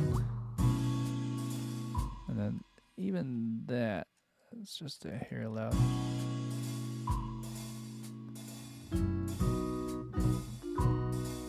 Cool. Bum, bum, bum, ba-dum. This is just a head. Or is it? Let's see. Maybe it's a little loud.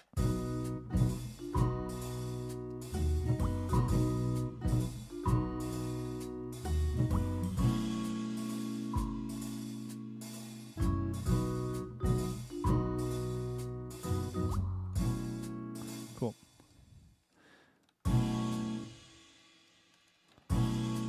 All right.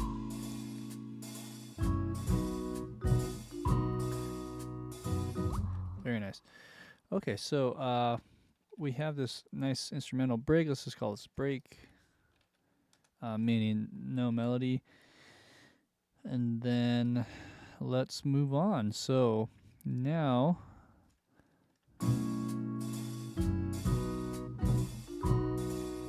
okay, let's do some other effects that will make this slightly more interesting.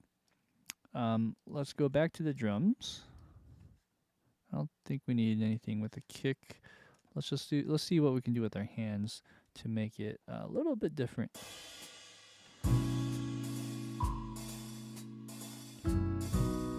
Okay, I realize there's no brushes or left-hand snare stuff here, so this is where we can kind of add something. We can do it all throughout actually, now I think about it, but I like the minimalism. Sometimes adding the snare drum or something can detract from the melody and other stuff. So let's see if we can do something here. We could do brushes. I probably would lean towards that. I think that's it. That's it. Okay, so let's go to the brushes throughout, and let's start adding a few hits here and there. One, two. Actually, I'm going to play it.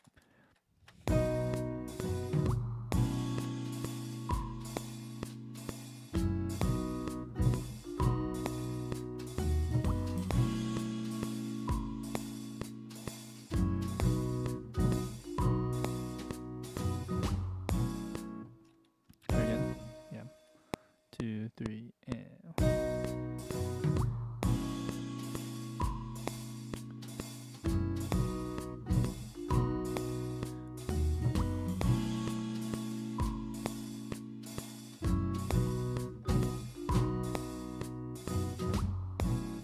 Okay, so some of those were good, some of them were ahead.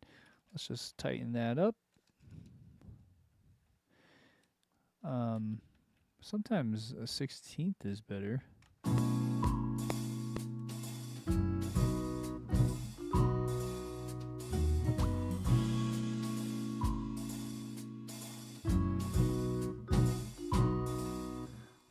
I was trying to go a bit more on that.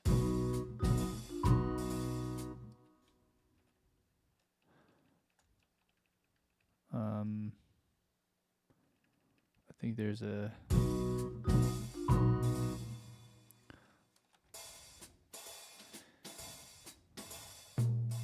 okay. Let's go something like this.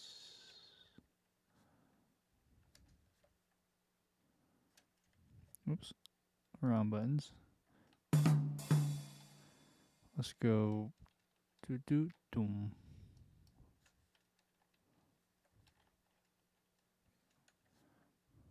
Something like around there.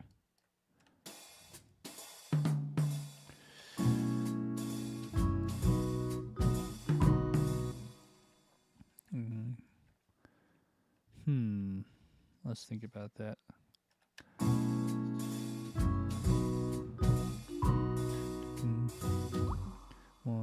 One, two, doom. And I think these are actually sticks, so I need to find the equivalent up here. There you go. It makes me wonder if I should do that for the drum fill too.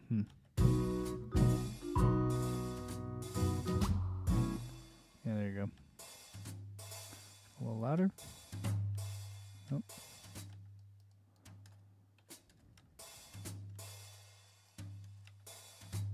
There you go.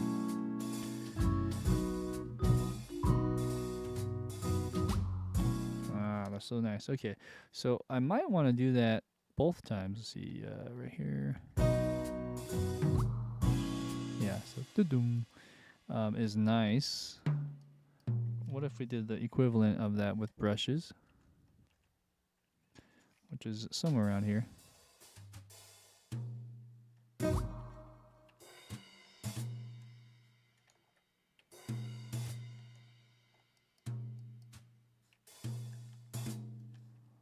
That might work. A little louder.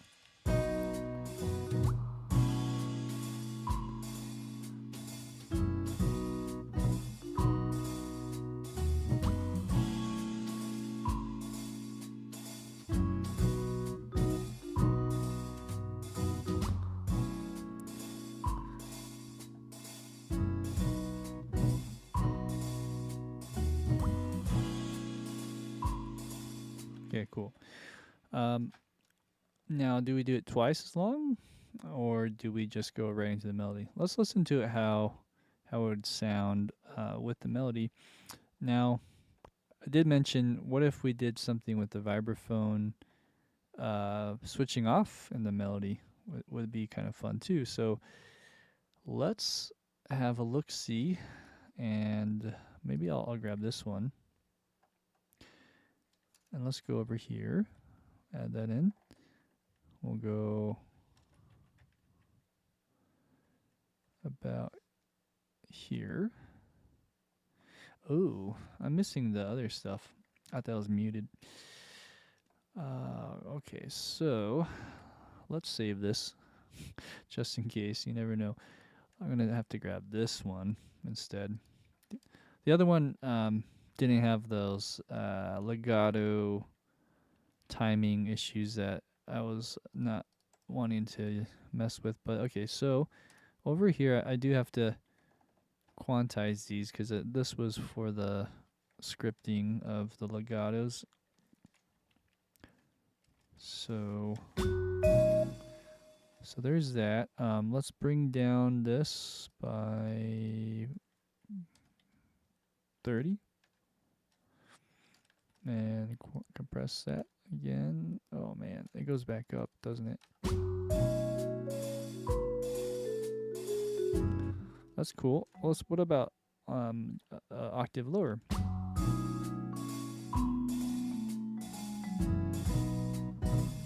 It's kind of cool too.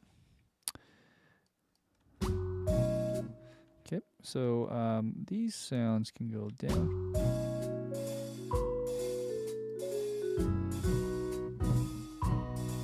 Now this does have a pedal. If I were to pedal that, how would it sound?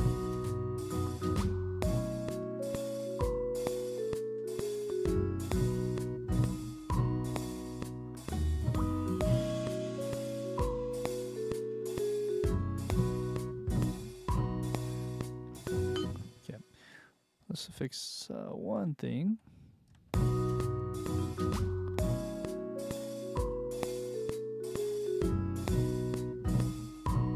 Cool.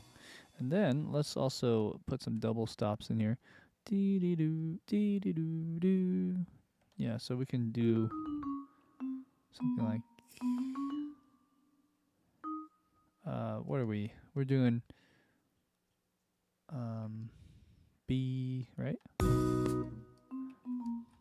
So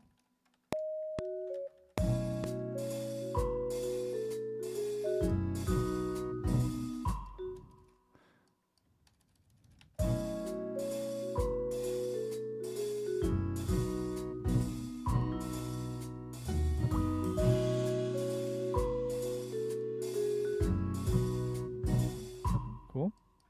Bring up some of those notes.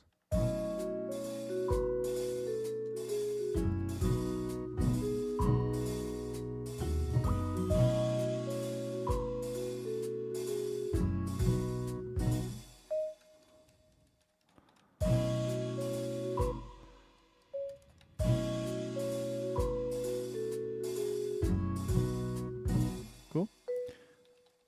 Almost there.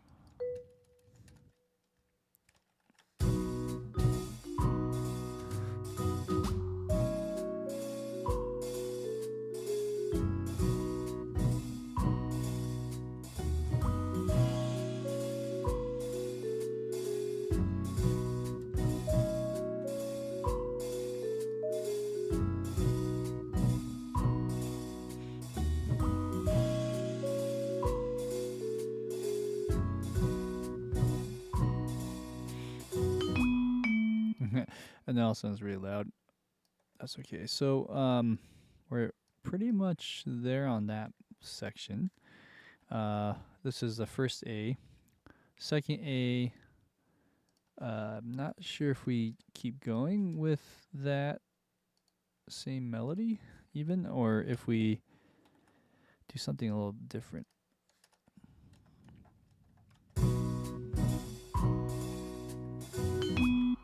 Yeah, and this is way too loud.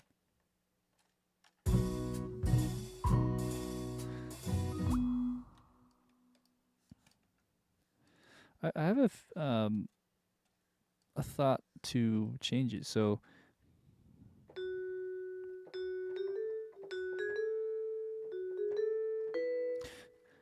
if anyone a fan of Frasier,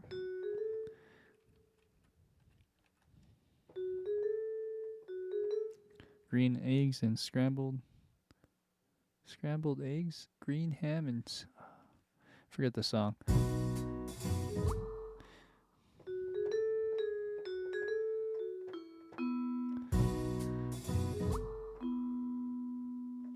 Okay. Anyways, the thought is we actually change the second A section slightly, maybe completely. Actually, I don't know. Just a thought. So let's just keep this going though. So we have this one and this one, and then the drums just can just loop and do its thing. I think that's fine. Yeah. All right, so we're almost there. If we can finish this A section and then just add the B section back in, I think we're good. So let's think about this for a second. It would be cool if we brought back the A, let's call it the A prime section again. And I'm going to say this can go, I have to go like this, a little bit closer.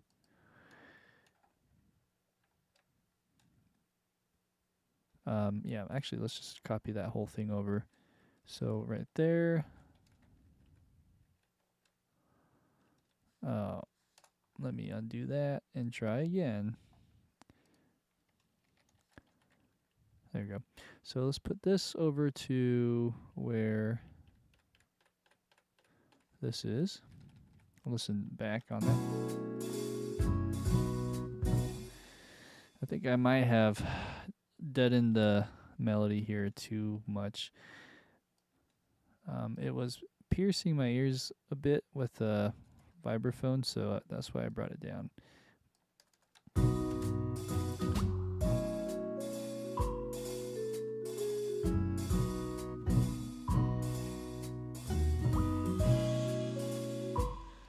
What if I added just a little more oomph by adding this in here?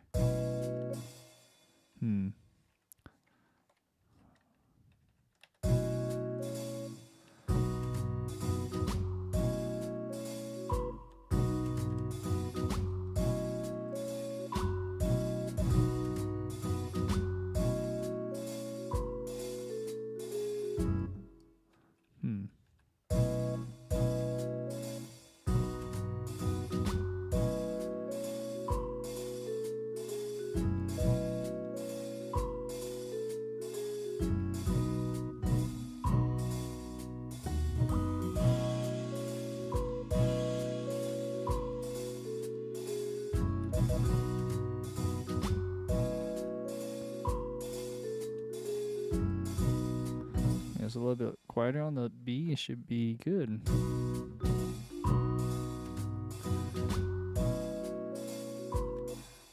Bing. Yeah, so these sounds are just not cutting through now.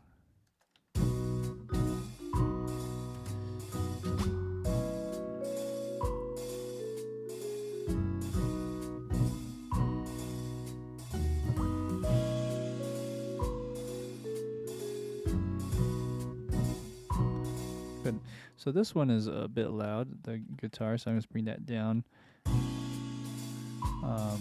The bass probably can go down.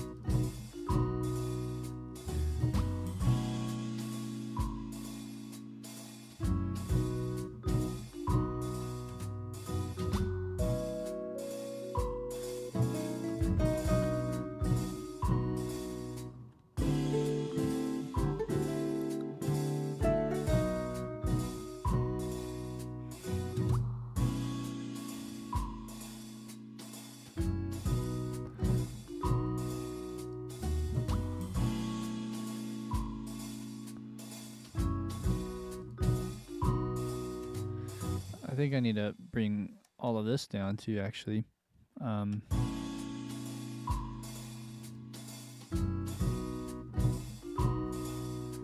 this one too.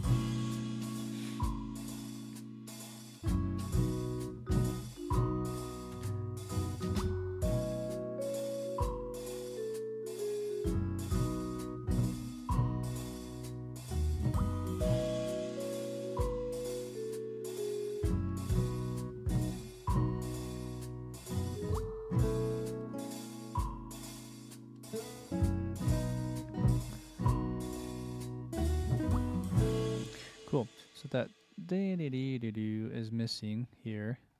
I think I should probably add that back in. I think it would be cool to have some kind of element of that nylon string come back. So let's do it.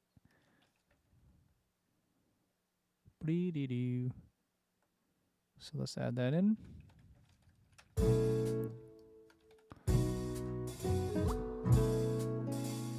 Okay, and then when that happens, we could maybe do some kind of counter melody, is my thought. Is it right here? Although I'm not on the right stuff. Okay, here we go. Aha. Okay, so good thing I kept the muted notes because these are the same notes as the guitar, but what I could do is go above it actually like this and see what we could do. So we're in B.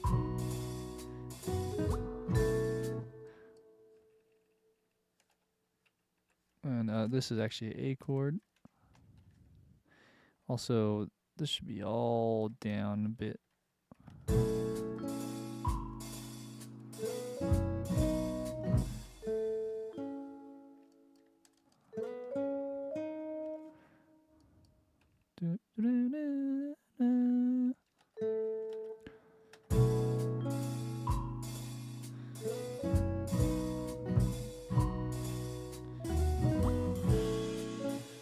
Okay, and that's nice in octaves. I went doo doo doo. What if I did that? Let's just. Oh, well, that's actually different. I actually like that. I don't know.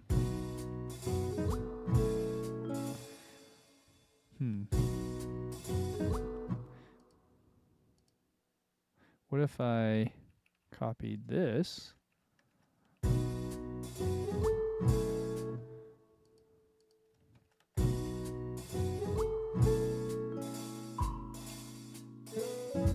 Interesting.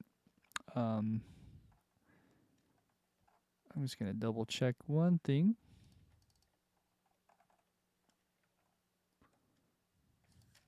Okay, that was probably some copy and pasting then. Okay, so I kind of like changing that up a little bit and doubling that. Is it right here? Or here? It's right here.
Okay.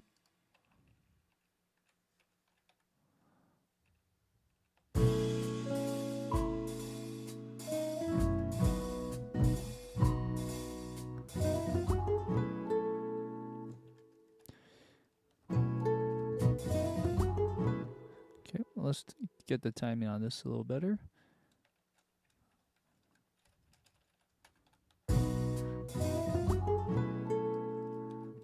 Okay. And I think we can just keep going.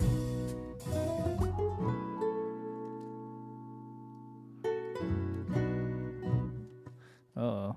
I'm not sure what happened there.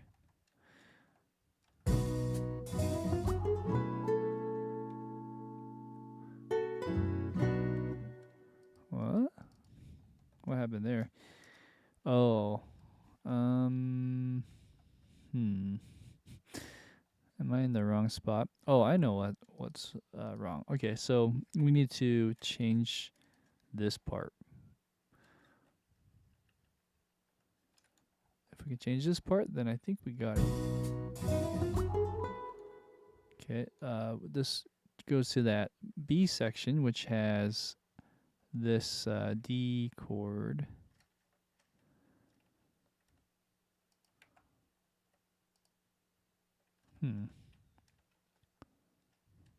Right about there.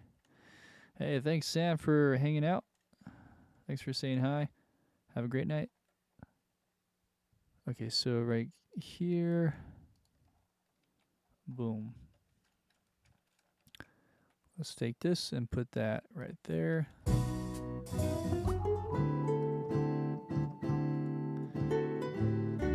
Good. And then we'll find that same spot here. This is the B section. I should just do that actually.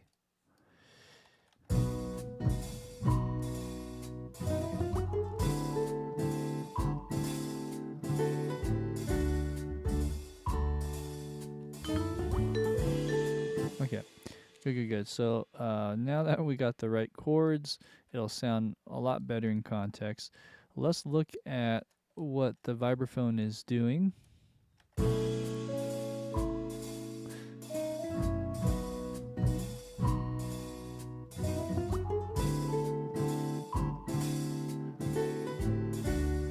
Okay, so then taking probably all of that and just copying it here an octave higher.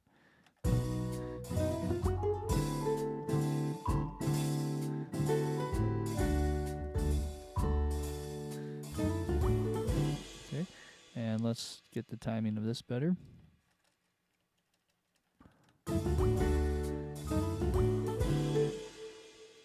Bring up the velocity.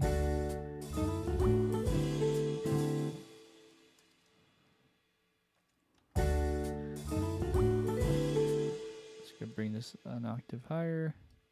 There you go. Okay.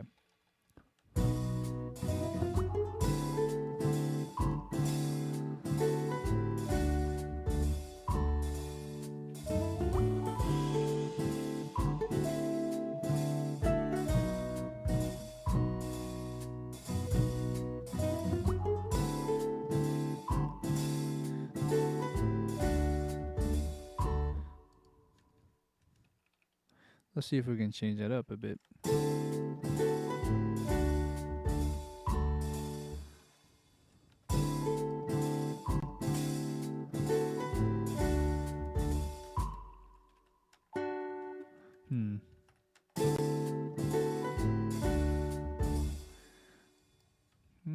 Let's just do that.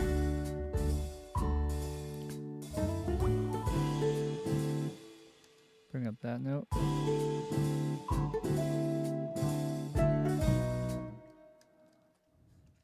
Good.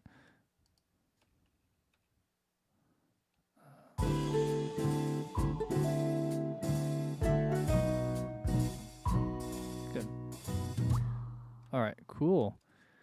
Now, where are we at? This is almost 2 minutes.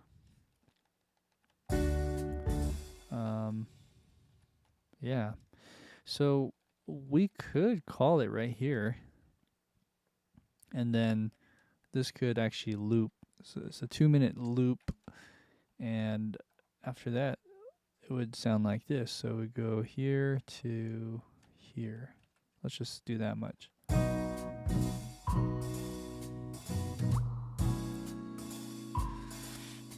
That could work.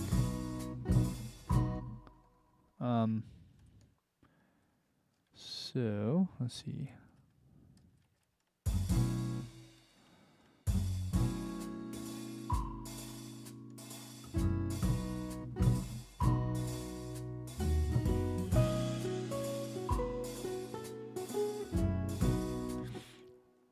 We could add a little drum fill leading out to match what we do here.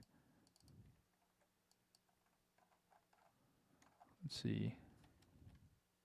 Or let's see, I'm just trying to think here. It actually would make more sense to do a 2-bar instrumental break. So taking all of this. Let's go and do this real quick with the drums. So just 2 bars, all right?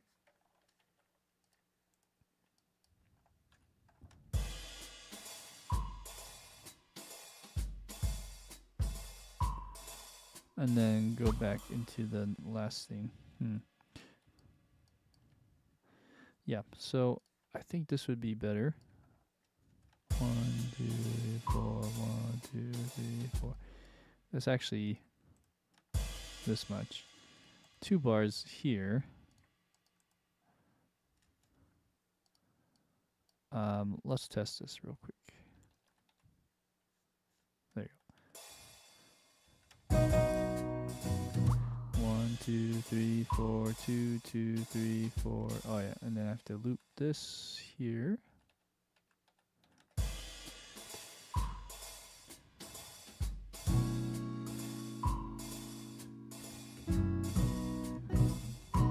Is it 4 bars? Oh, okay. No, I had that wrong. It's 8 bars. Yeah,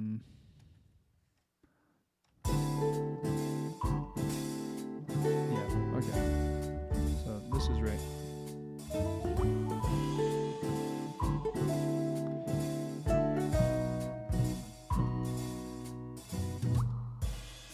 All right. And so yeah, the whole reason I'm doing this is so I can loop this correctly.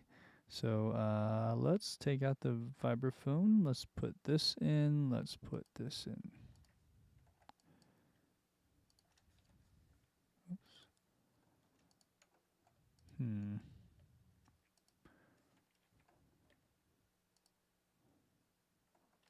16th note. How about that? Okay. Let's go like this.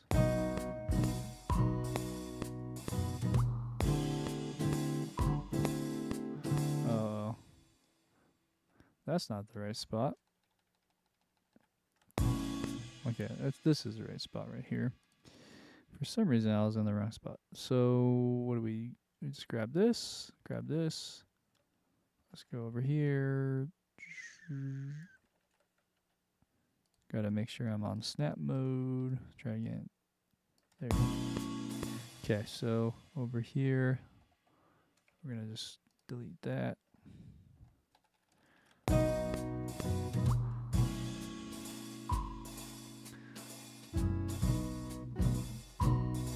Repeat it. Oh, and then let's make sure it loops here. Let's just do this.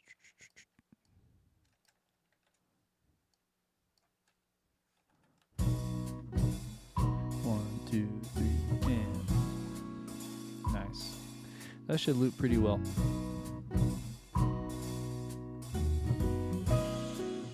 Okay. Dee dee dee dee. Maybe let's take this dee dee dee dee in the beginning.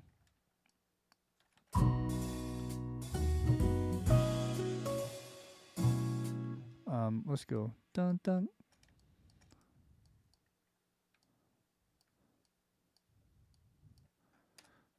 Let's find that. It's right over here. Bump bump.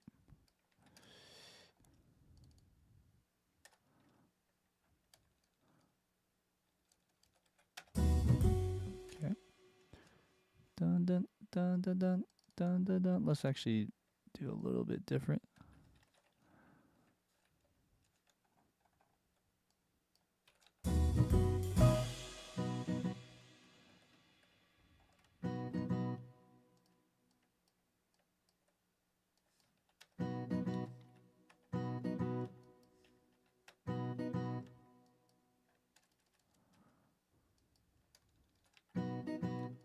What am I hearing?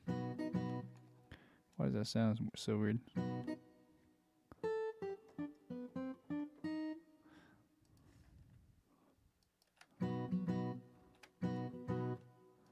Huh. There you go. Okay. I think that's it. So let's go ahead and do some housekeeping. And I think we actually wrote this out fully. The only thing I would change is adding this back in, which is here, and then this one goes here. Well, actually, that can just repeat, I guess, like that. Okay, so let's do some housekeeping. What is housekeeping? I'm just gonna glue all these parts together. There's a shortcut key for this. Let's go like this. Then that should all be there. And then let's take our events up here, push it over. I should probably do this one instead. All right, and then let's go, boom. Let's go to the end of this one, boom. Okay. And then last but not least, we'll have a little downbeat. Oh yeah. I like adding a doom doom. I accidentally deleted that actually, so whoops. Let's just do that. Boom. We'll keep it as an option. How about that?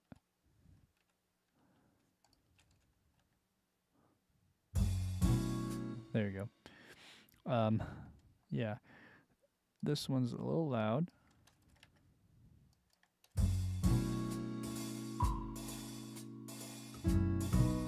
Cool. Let's keep gluing and making sure everything's here.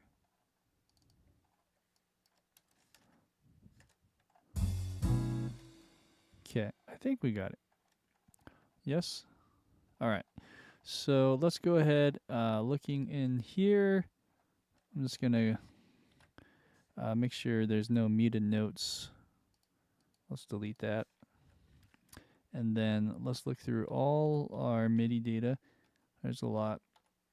Luckily, this is chump change compared to some of the orchestral stuff I do. All right, so this is all. I'm really happy to present you with the latest and greatest track for Casino Choral. And this has been a fun endeavor. So let's go ahead and press play and hear how it sounds.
The loop.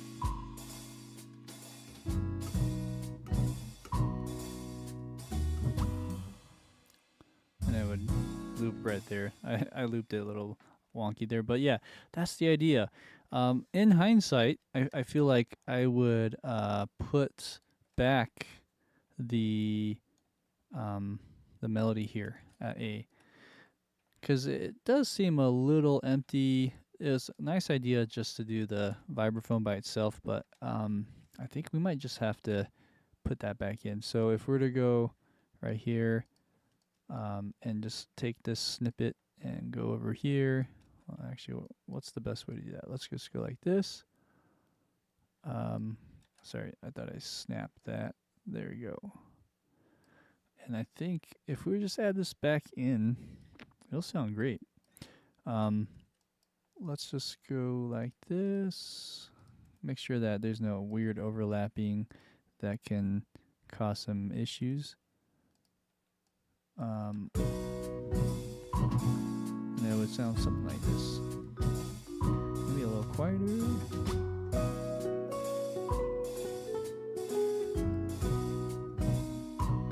Yeah.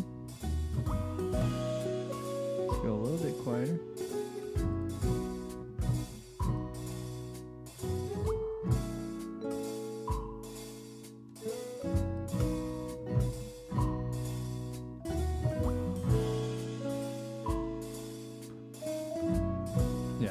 So that is probably the only other change, and then there's some mixing and stuff that I'll do on my own time.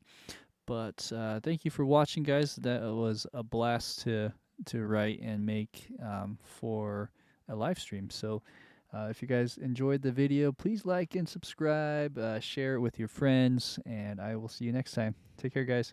Have a great night.